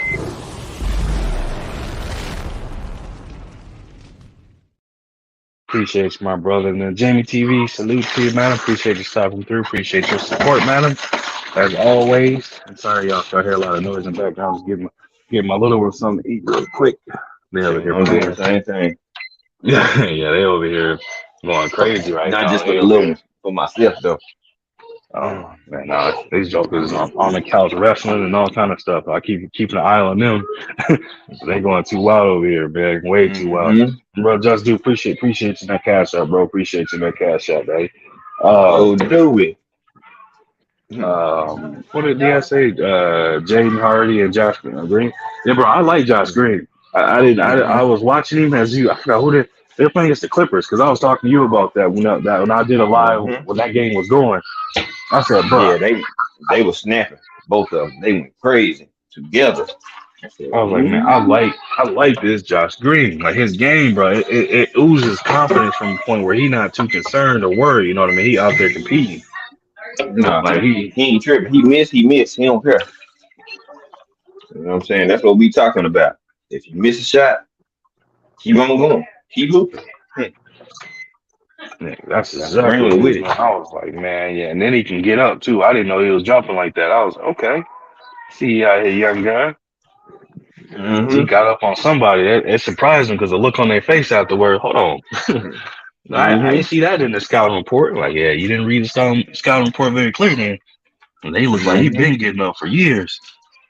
Boy, he been had boy on. That's why I was telling. That's why I was cooking on it earlier when I was saying people got to realize and understand. You know what I mean? Them scouting reports and that film study, it's just not there for the talks of it. It's not there for the paid manager. Tom Brady's never said, "Oh, I don't do it." Why do you think they did it? 'Cause they did it to maximize their ability to be the greatest they could be. That's why Tom Brady's considered the greatest quarterback of all time. You know what I mean? That's why Peyton Manning's considered one of the greatest quarterbacks of all time. Because they had preparation. They was in film study. They was film study junkies. You know what I mean? They film study nerds. And that's not a bad thing. It's a good thing. You always want to be prepared. You always want to have the upper Bro. hand in preparation Mm-hmm. for anything you do. Like, why do you think Mm-hmm. people study for interviews? You know what I mean? All that kind of plays into itself, bro. They practice interviews. You go through the steps because you don't want to be caught off guard. Because anybody that that ain't from that or like that. Hell, even people that's like that, when you call off guard about something that you either wasn't expecting or didn't know, you know what I mean? Your reaction to it is gonna tell them A, you either inexperienced or B, you weren't prepared. That you weren't prepared. And hey, get out of here. And anybody that's not prepared, you know what I mean? Ain't nobody gonna hire somebody that's not prepared, bro. I mean, I understand they have training for a reason to train you for your position, but when you come in for an interview and you're not prepared, that's a whole different thing. Because it tell them that you don't believe in preparation. You don't want success. You don't want the greatest opportunity or put yourself in a position to win because you're not prepared for something. But a lot of people don't think like that. A lot of people don't keep that kind of them kind of things in mind. And I tell people, preparation is key. When you prepare for Mm-hmm. something, then at least you can go to a certain extent, and then when you hit that certain extent, then from that point, you know what I'm saying? It's I wouldn't say you winging it, but you able to feel confident and being able to go out there and dive into it. But as long as you prepare, if you're not prepared, bro, yeah, It's gonna you gonna be get antsy. ran It's over. gonna be uncomfortable. Uh-huh. And the people that are not prepared at NBA, guess what? They go through the motions. Because if you was prepared, you'll be jumping off that porch. You know what I'm saying? Yep. Big And you time. they be But looking lost out there. They be standing there like a sore, like a broke thumb. Like, what is bro doing? And when you get them people who they done psych themselves out because they in their own head. A lot of people be hmm doing that, psych themselves out. They're like, bruh, bro, just go hoop. But I gotta do this, I gotta do that. Man, just go hoop. You see what I'm saying? hmm They be worrying about everything else. No, no, but see, I gotta do this. And they said this, they said, who cares what they talking about in the media? Just go hoop. That's all you gotta do. That's Just because go hoop. a lot of them they be worrying about the media and all that kind of stuff, man. The one thing Mm, they there for being a celebrity. They not there for the understanding of being immersed in the game. You know what I mean? They want to be able to go out there and say that they was out there and not be truly in the mix of things. They just want to say, mhm. oh, I was here and that was it. Yeah, I made it. But what did you do when you made it? You know what I'm Go put saying? this away. You know not to just put that up there. Yep, that's exactly what that is. And it's like that's one thing that I see this. The greats. Now, I know if Jordan would have had social media in his time and age, Boy. he would have fed off of it. Kobe had it a little Hmm. bit in his time and age, and what did he say? I see all this, and guess what? I use it as fuel, and that's where Mamba mentality came from. And he was out there cooking people to death, dropping 81 on people's heads, going through a stint where he had, I think it was like 6 or 7 games, something like that, where my man was averaging. It ended up being out to an average of like 45 plus for them games, and it was like he has like a few Hmm. 60-point games, some 50-point games, some 40-point games. And then he held that this is how deep Mamba went with it. And hold on, my brother's 17 in the bill. Let me get you right real quick, T. My bad. I caught you last minute.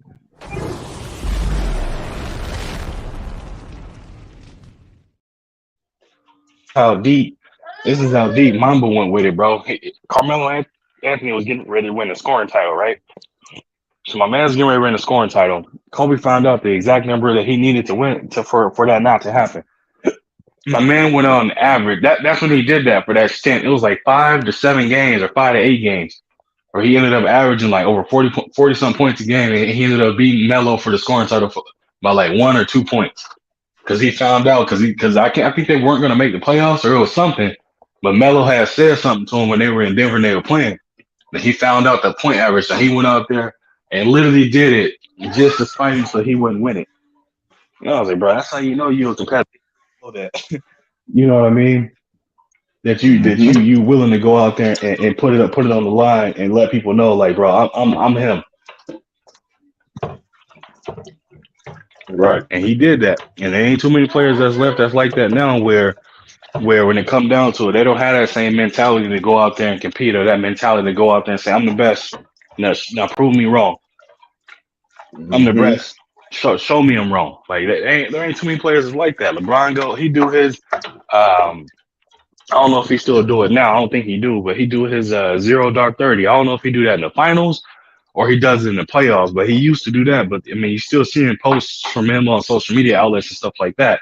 But I know he at once upon a time did that where he did zero dark 30, where he just went dark on all social media.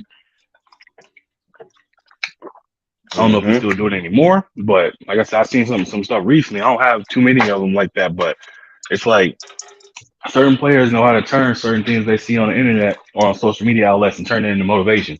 And then there's some other players that buckle under the pressure of seeing them getting talked about bad on the internet, and then they start to believe it.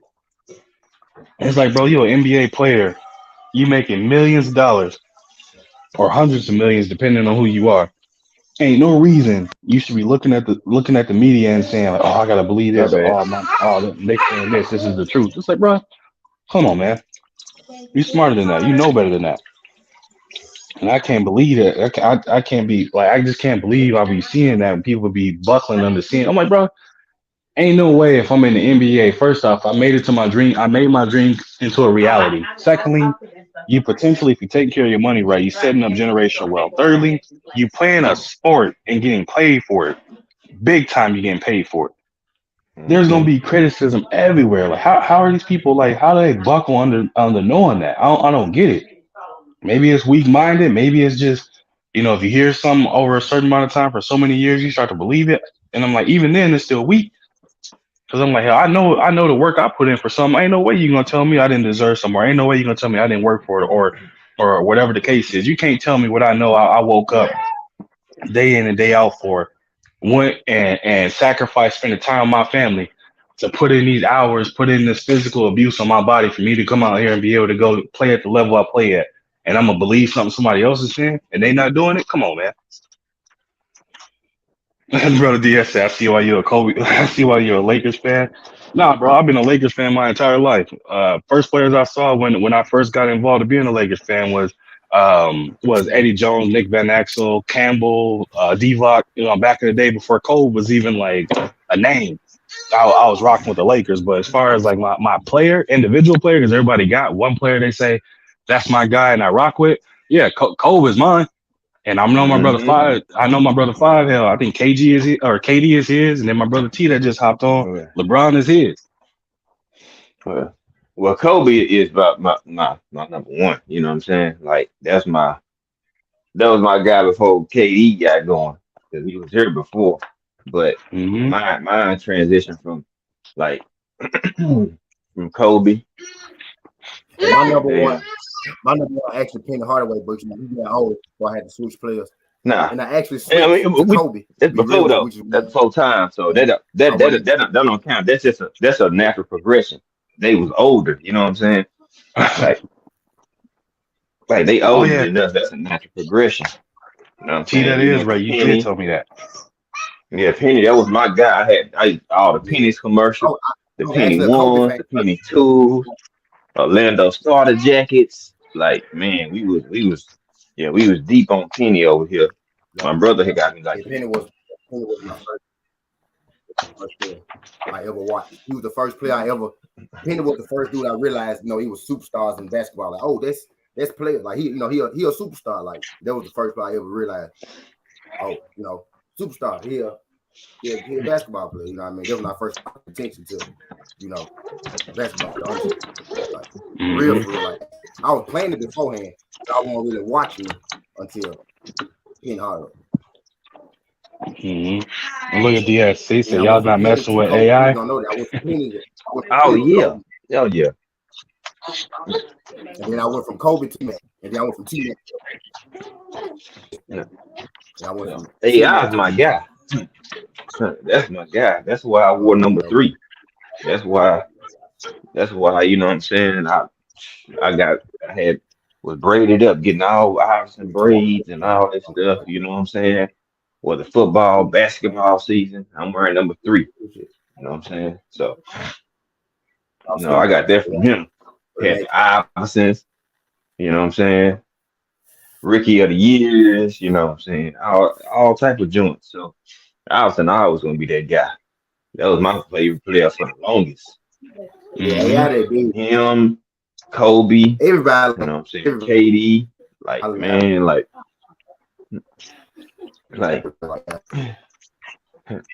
Even LeBron, he maybe not my favorite player, but he one of my favorite players in the NBA. I never deny that man's greatness or his talent.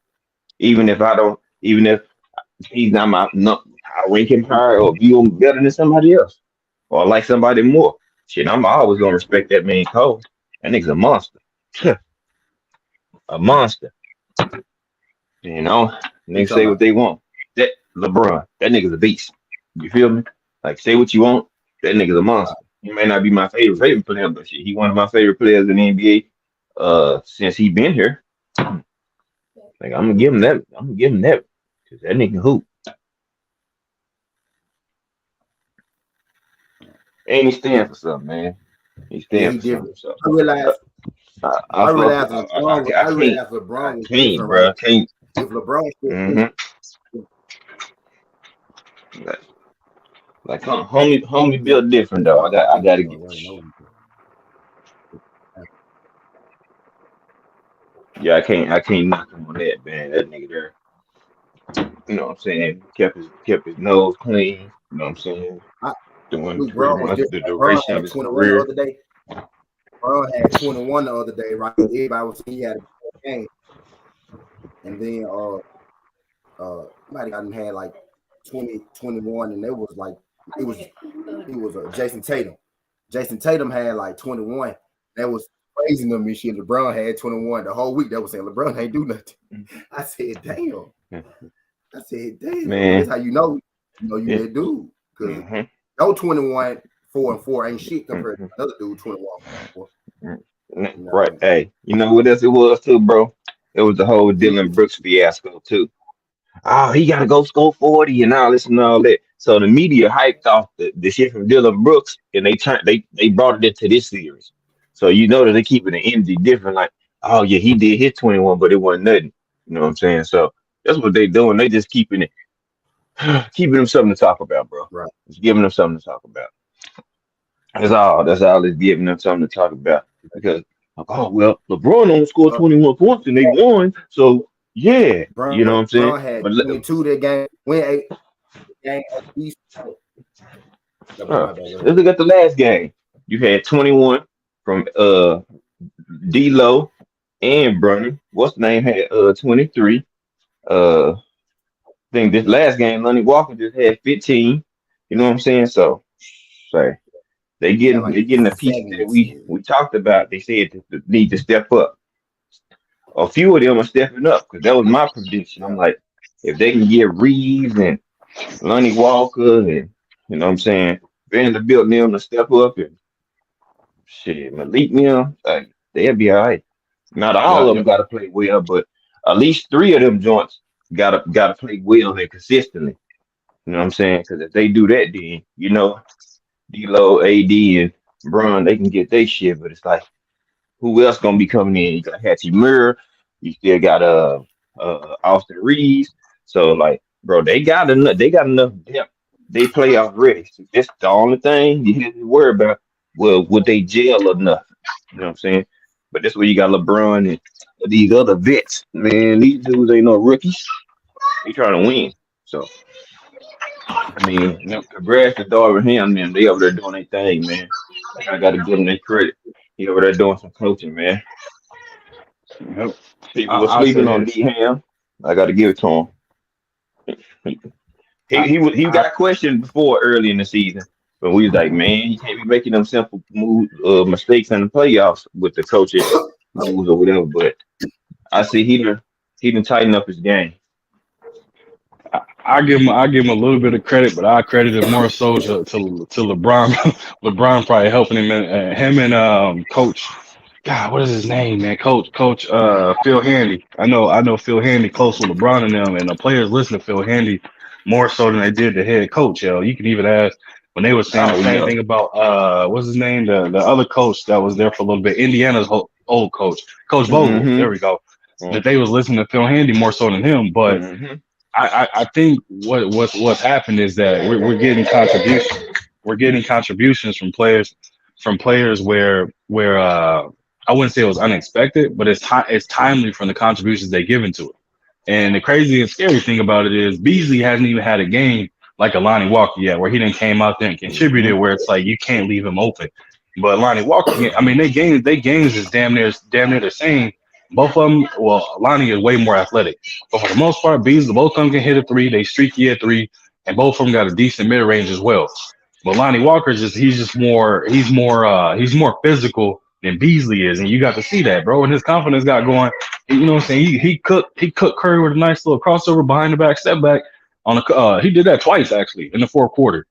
And so when he got it going, bro, he was oozing with confidence. And the best thing I like about the Lakers is when somebody got it going, bro, they'll keep feeding the ball no matter who it is. And once the confidence is flowing, they're gonna keep giving it to him. The only person I criticize that I say that from time to time that'll break somebody's momentum. That'll break somebody's momentum at times, bro, because it's just because they had a cachet to do it, because they know nobody gonna hold them accountable and nobody not gonna say nothing to them.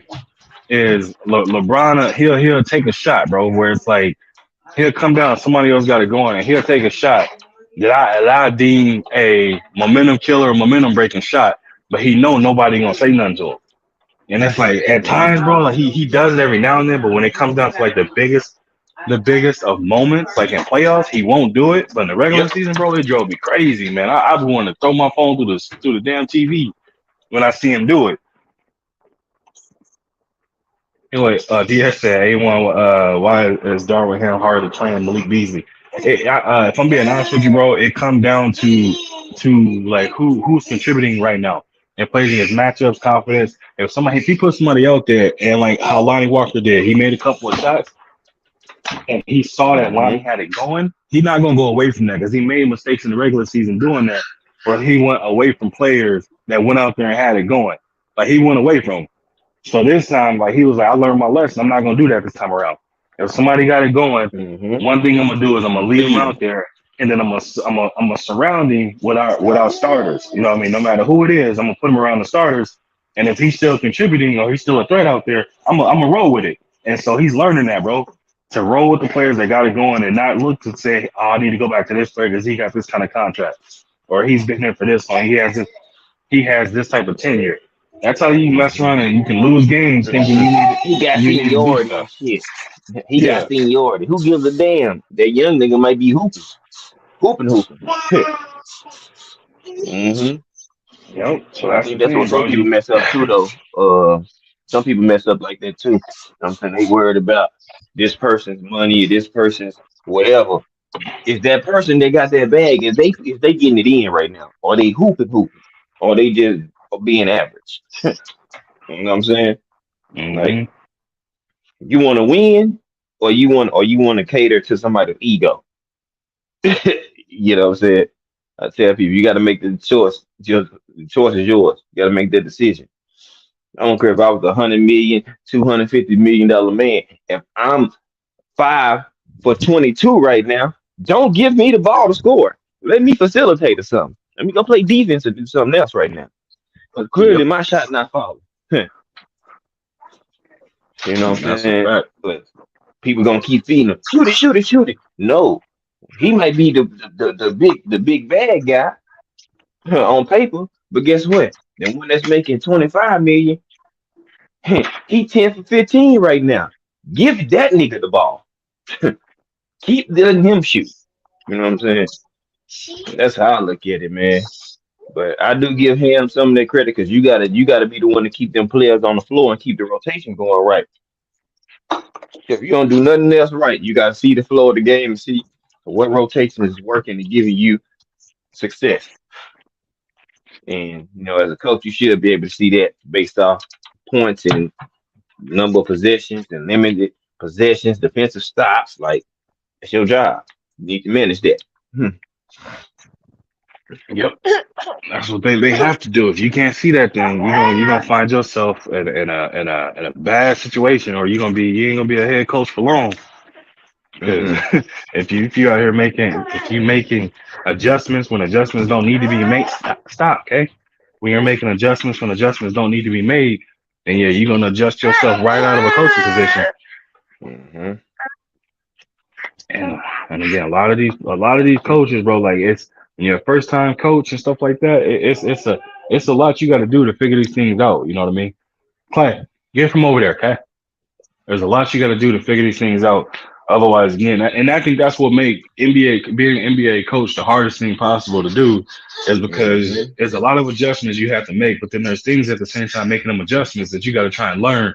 Like, oh, I can't do this, or oh, I can't be worried about pissing off my all-star player. Or I can't be worried about if I have one player that got like LeBron type cachet. If he say something, everything goes kind of thing. It's like, no, you the coach. You gotta keep that in perspective. You the coach, meaning you the head of the snake. What you say goes, and your players gotta bend to what you say. I mean, obviously we know that, you know, if it's a mutiny kind of thing that can happen where if the players stop listening to the voice of the locker room, the easiest escape person to change or they gonna let go is the coach. Like, that's why I said when the Bucks let go of Budenholzer, I'm like, bro, I wouldn't necessarily fully blame him for them losing that series. It was the fact that, you know what I'm saying, Giannis was hurt.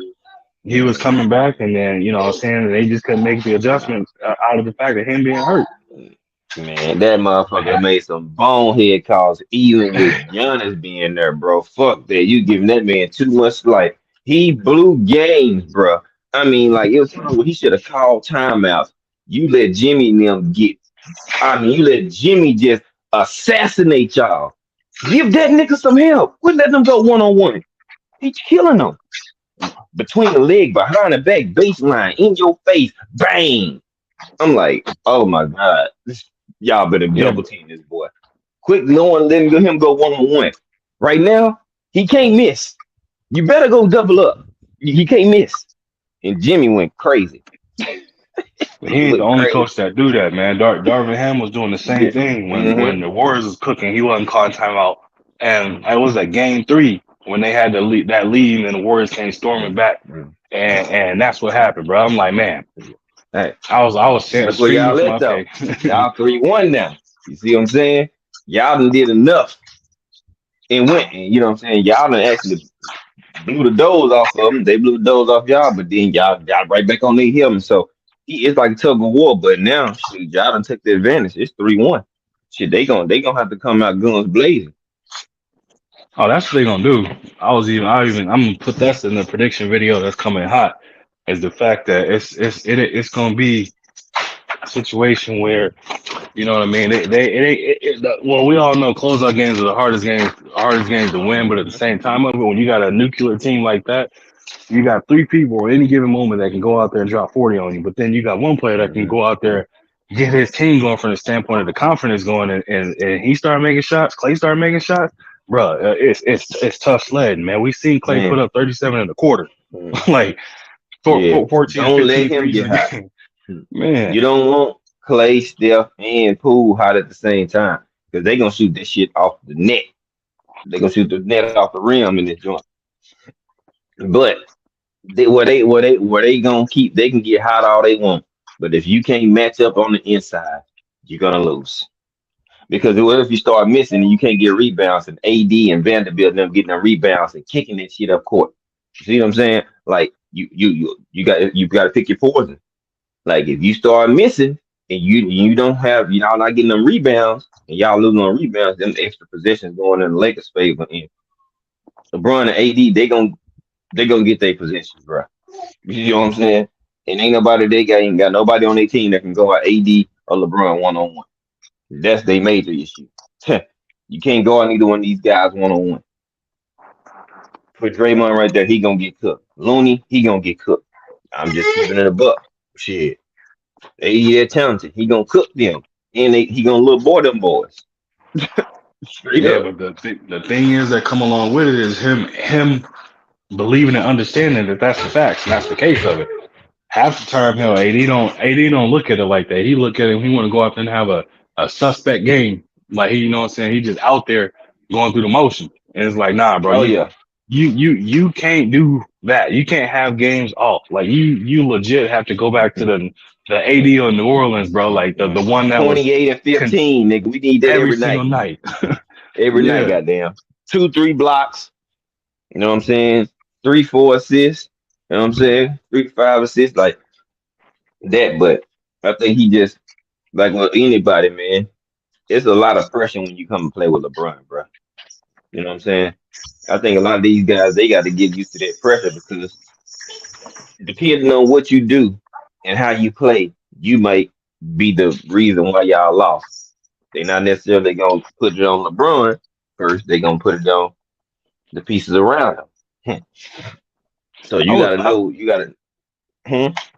I think the Go ahead. crazy thing is you would think the pressure would be off him because hell, the first year they came, he won a chip. So you did the Yeah. ultimate goal in the first year, so you would think that he should be able to be like, oh man, we already won this. Like, I know what I Hmm. need to do, but it's like I don't know.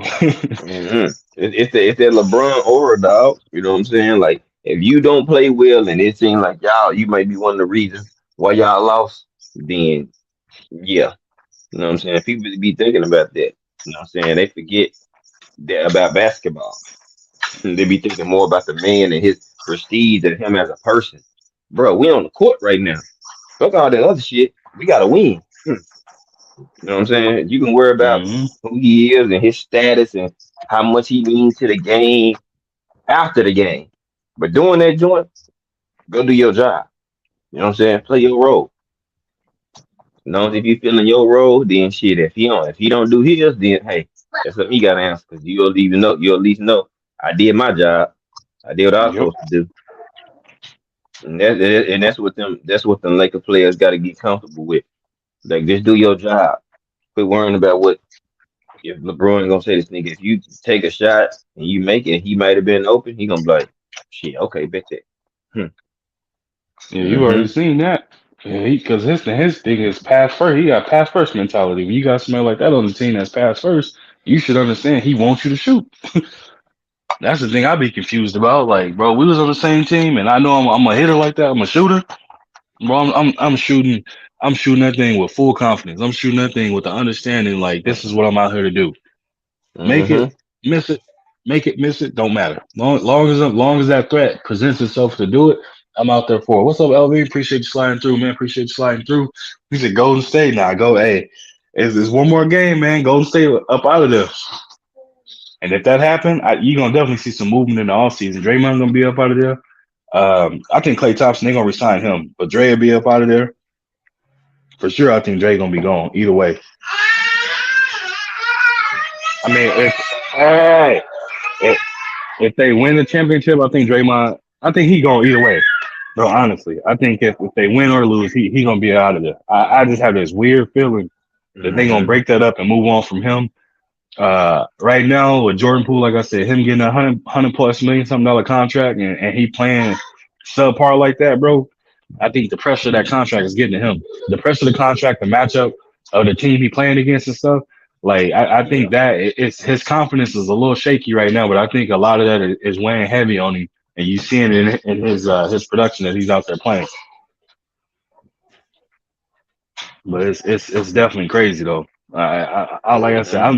I'm loving what I'm seeing, bro. I can't wait because I think Katie and that game is tonight.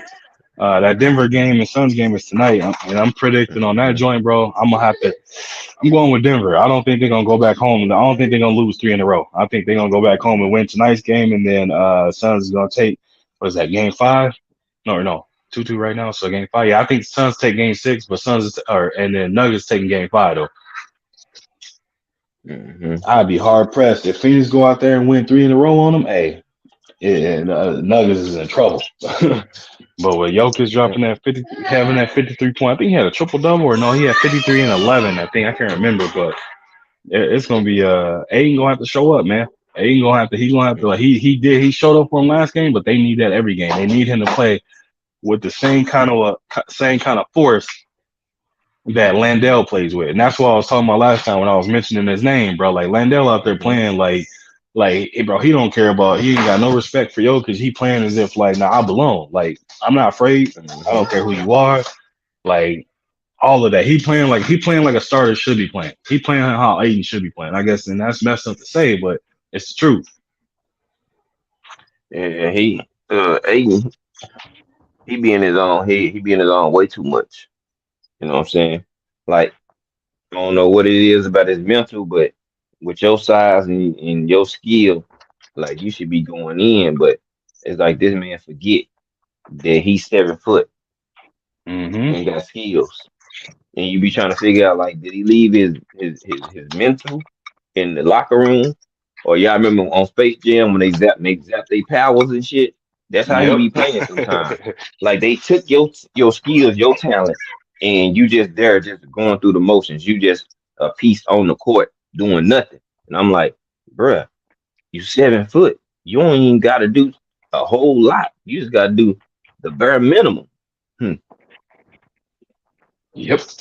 That's what I said. When the thing that for me when I was watching I think I was game 3, even though they still won it. Game 3 for me was when he had did a pick and roll KD, perfect bounce pass, split bounce pass.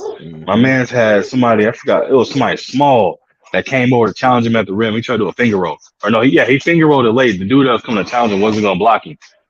It was a guard. I think it wasn't Bruce Brown. It was one of the other smaller guards they have. But he tried to finger roll it and missed it, bro. I'm like, bro, you 7 foot plus. There ain't no reason you should be finger rolling anything when you're around the rim. Everything should be getting put in the rim. People don't matter their size. They should all be getting put in the rim. And my man came out here and literally tried to finger roll instead of just going up Yeah. to finish that thing with a dunk. Hmm. And I was like, bro, this man is soft, man. That's the only thing I like came out and said right away as he's soft. He's always stop. You're not coming over and playing with this light, man. But Yeah. I'm like this dude is soft, man.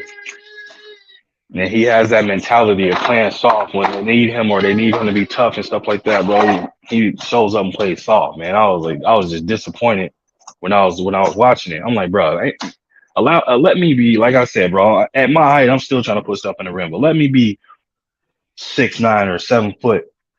Man, oh my God, bro! Like I'm bodying everything. Ain't layups don't exist unless I absolutely have to, or if it's like some kind of tough and one. I'm not looking to lay nothing up. If I had the opportunity, you getting put in the rim. That's the easy Bruh, way to put it. I'm trying to tell you. I don't, if I'm 6'6", I got an open lane, I'm going up. Ah, shit. Fuck that.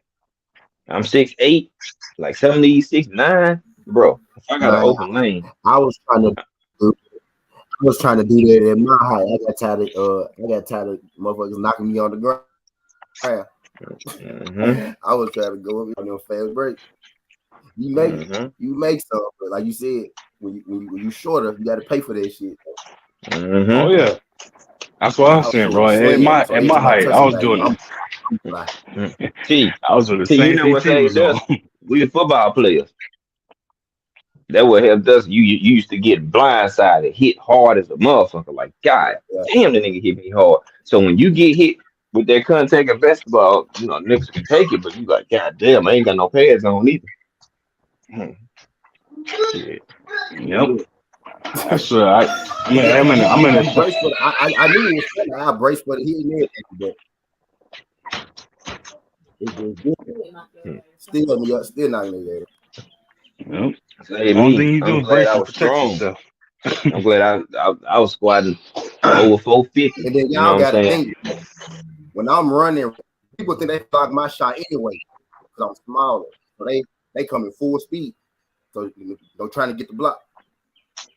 Because they really think I'm finna lay it up. Oh yeah, You know what I'm saying? CT. I know I'm finna dunk. And then that's always how it happens. I remember being like And I, senior year and being like collision. That's how 5'11", it go. Boom. 5'11", like 190. You know what I'm saying? And give or take 6 footish range. You know what I'm saying? It was like shit. I was strong though, so shit. I'm going to the hole. I absorbed so much contact playing running back that they like, damn, that nigga hurting me when he comes to the paint. Yeah, because I know how to torque and turn my body to brace for contact. You know what I'm saying? That's a skill too that people don't be talking about. You got to be able to absorb Move your and weight brace around. your body for contact. Like when, And use the like fucking it's a run. weight. Like when mm-hmm. You know what I'm saying? So when somebody make contact with me, it's more so if I'm, what I'm saying, I'm right-handed, but if I'm going over my left, you know what I'm saying? I'm really trying to I'm gonna absorb that contact. You know what I'm saying? I'm gonna brace that shit, I'm gonna absorb that joint, and I'm gonna torque my body based on the contact that I'm being hit with. You know what I'm saying? That's just how I always go to the hole. I'm going to that joint with straight aggression. You know what I'm saying? Like you can't go weak. They gonna put you on your ass anyway. So, they got this skin on. My bad, y'all. Can y'all hear me? Yeah. Yeah, my bad. Phone died. Surprised the live didn't cut out. Nah. It ain't gonna cut off. But yeah, man. No, I think we was on the same boat because I played what football I did. Running back. I was running back, quarterback, wide receiver, and then on defense playing what was the safety. Mm-hmm. So I was out there, lining people up and getting lined up, but I was quick enough where it was like I could see you coming. So you gonna be ankle tackling me or something, but you ain't gonna get no true head up hit on me. Mm-hmm. But yeah, I was on the same thing T was on, man. And being you know what I'm saying 6'3", 6'4", but I was out there bodying people 6'9" and 6'7" and 6'10". Like I'm like, oh yeah, I got the perfect. I'm about to put you in the rim, bro. Like put backs, all kind of stuff. I was not caring. But yeah, like, that getting undercut though, that was the thing where I was like, all right, man. Mm-hmm. Start squaring up on people doing that because that's some stuff where you know what I'm saying that you trying to hurt me. That ain't a basketball play at all. Mm-mm. And it's crazy that people be really out there on that type of time where they ain't even trying to block you. They just trying to hurt you. I was like, come on, man. Yeah.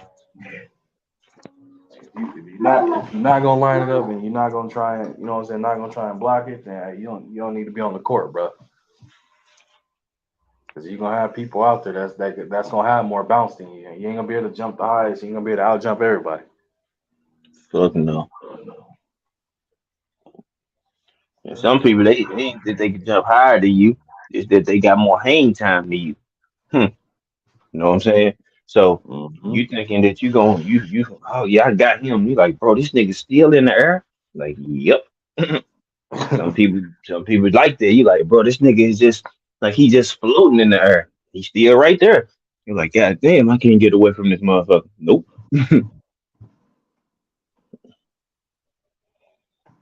That's what people had their problem with MJ. They can jump. But shit, he got so much hang time and so much damn body control that shit. Flat, right?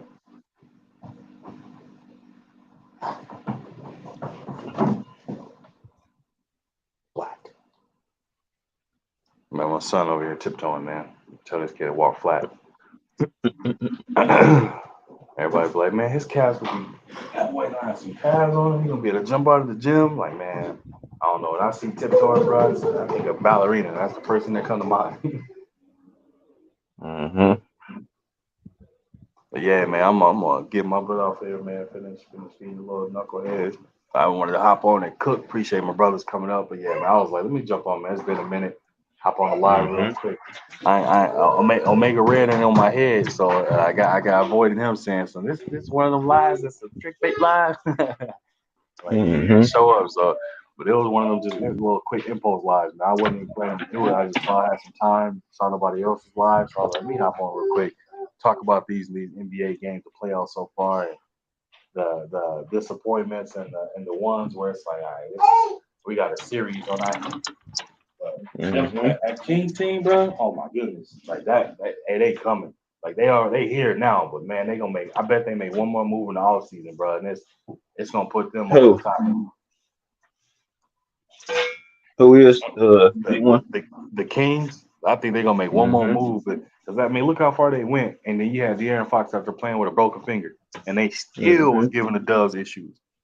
And like they so inexperienced, bro, because that was their first time kind of being back into the spotlight from a playoff perspective. Last time they played was Mm-hmm. like what when Cousins was there, or they wasn't really a threat then. But then hell, when Mike Bibby and all those guys, that's back way back in the day. But even Mm-hmm. then, bro, like that team, like they had the experience on that side. You know what I mean? So like now Mm-hmm. when you look at it, it's like They young. yeah, Young, but them boys ready though. yep. They young, but they ready. Get over here and sit down, man. Hey, Scott, I know you. That's why you can't be running like that. That's why you fell right into the couch. Her little butt But boy. yeah, that boy, Zoe over there turn. full speed ran, trying to miss time. How he was trying to run to the couch, and his leg hit that bottom part of the couch. But I'm like, man, Mm-hmm. this boy is fast too, man. He is not. It ain't no slow kind of stumbling run. This boy is in a dead sprint, like he run the track. Mm-hmm. Definitely gonna put him in track though, because that's how I started out was with track. So I was like, yeah, Mm-hmm. put his butt in track, let him go out there and run until his little heart's content. Mm-hmm. They'll be out of there. He said what? See, they have his ass out of there. Hmm. That's why now I understand why when parents be putting their kid in soccer, like sports like that involves a lot of running. I Mm-hmm. was like, baseball doesn't involve that much running, but when you look at soccer and track, I mean, Mm-hmm. football too, obviously, but you can get them breaks in football. But track is like, bro, them practices involve a lot of running. Soccer, nonstop movement and running. I'm like, yeah, Mm-hmm. we gonna get him into that to tire him out. Stop doing that with your head, bro. Yeah, yeah. Shit, we put Carter in. Put that boy in soccer. Hmm. I'm gonna put my daughter in it too, cause it's funny. As young as she is right now, bro, she's starting to like try and run, like a Mm-hmm. little Yeah, cause run she skills. she see Clay. You know what I'm saying? She like if he can do it, I can do it. So that's how I go. Hmm. And then she goes. So her first time, she had climbed over the couch to get out of the little area that we have gated off, and so she had climbed Mm-hmm. over the couch because he climbed over. I'm like, nah, we need to have boundaries to keep you in one area. You better not start climbing the couch. Yeah, if Clay do it, shit, she like up. All right, I can do it too. Sit down, son. Stop. Yeah, no, this kid be man. Yeah, she definitely be kind of copying. But like I said, there, one of my guys brought his son over, and then they were playing. So my son and his son was just running around and stuff. My daughter right behind him, trying to run, looking like Mm-hmm. a flailing hot air little one of them hot wiggly waggly arm things flailing around running and stuff. I'm like, no, stop, mama. Oh No, yeah, man, shit, she trying to keep up. no. It's funny as hell to see it though. We was dying laughing watching her try and run. Them little legs, she's going fast, fumbling all, fumbling all over the place and stuff, man. Oh yeah, damn. Come here, come here. The finger stuck.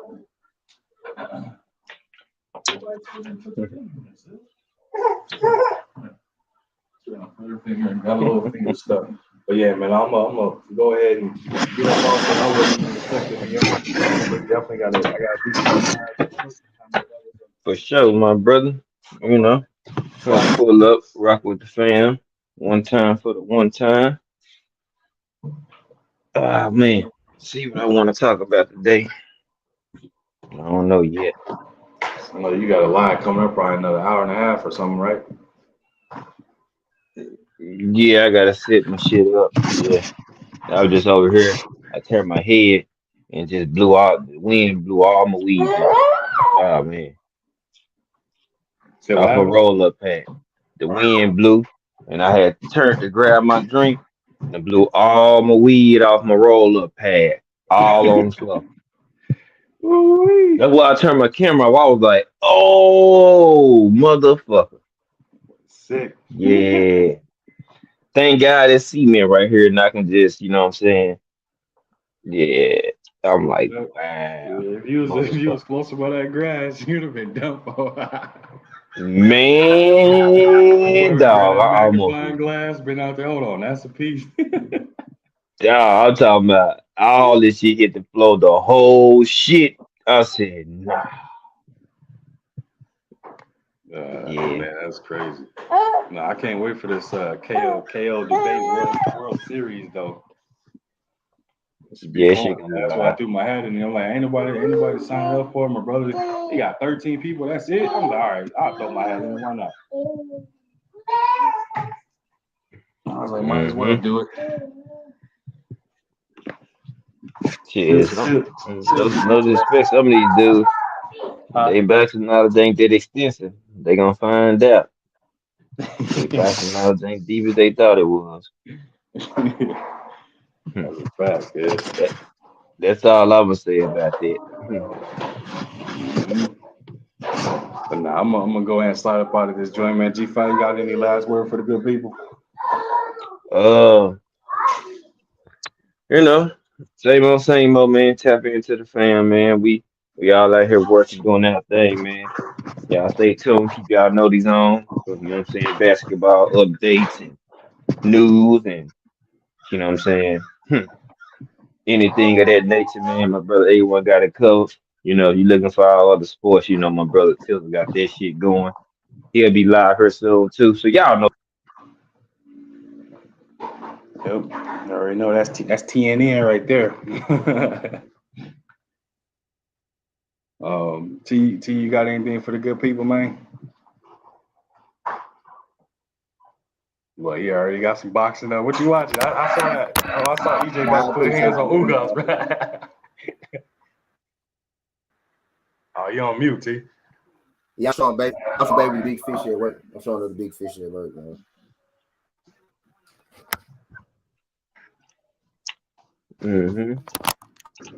Yo. Now we can hear you. See, I done blew all my herb off, bro. The wind blew all my weed off, bro. No, wasted all my shit. Yeah, that I had broke down. Oh, he dropped out. I was gonna say I can hear him. Bye, my brother Fizzle. I'll let you get to it, man. Let you enjoy your first roll up of the day, or probably second, one of the two. But yeah, you had it right first. They the shit. That's why I was like, oh shit, I got fumbled, nigga. I got nigga, it's little baby buzz out of broke down everywhere. Them hoes scattered like roaches and marbles when you drop them out the damn bowl or something. Just now I know. Now I had to sweep up some shit. Now I know I lost some. I know I probably lost about half a gram. What the herb? I already know. I lost at least half a gram. At least. Can y'all hear me now? Are you still fucking up? No, I can. There you go. Hear you. Yeah. He just muted himself though.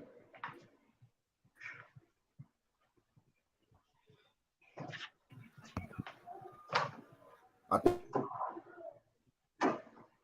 don't know what's going on with T Joy. But yeah, man, I'm gonna go ahead and there you go. I'm saying something y'all nothing like way later. Oh yeah, it's just lagging there.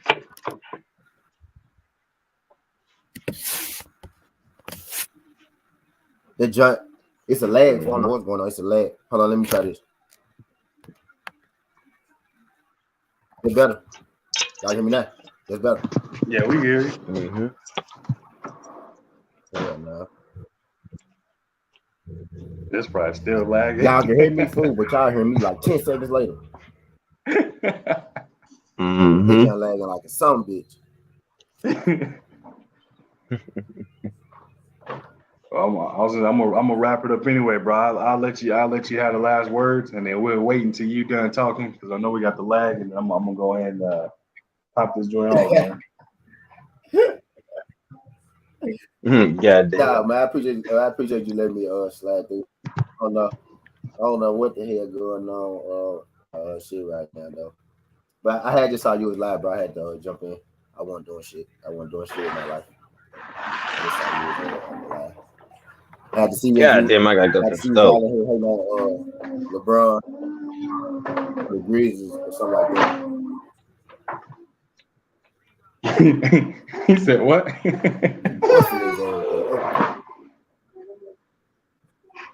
Had to see what y'all here hating on LeBron or the Grizzlies. Oh yeah, no, ain't no hate on LeBron. Them Grizzlies, they already done been put into the kennel at this point. Nigga, please.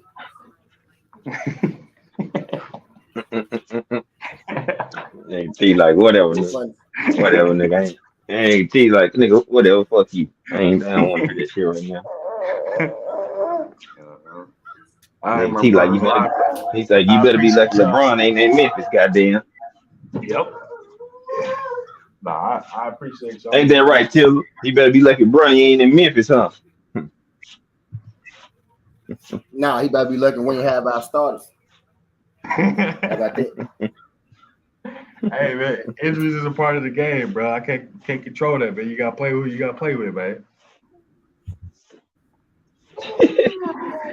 Yeah, whatever, motherfucker.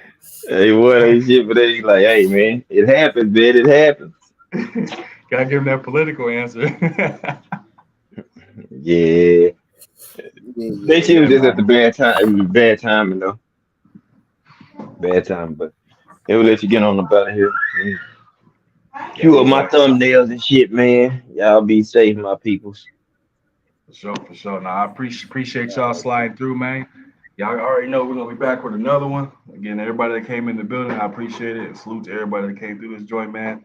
And I'll catch y'all on another one when we get it back up and going, man. Y'all be easy out there and be safe.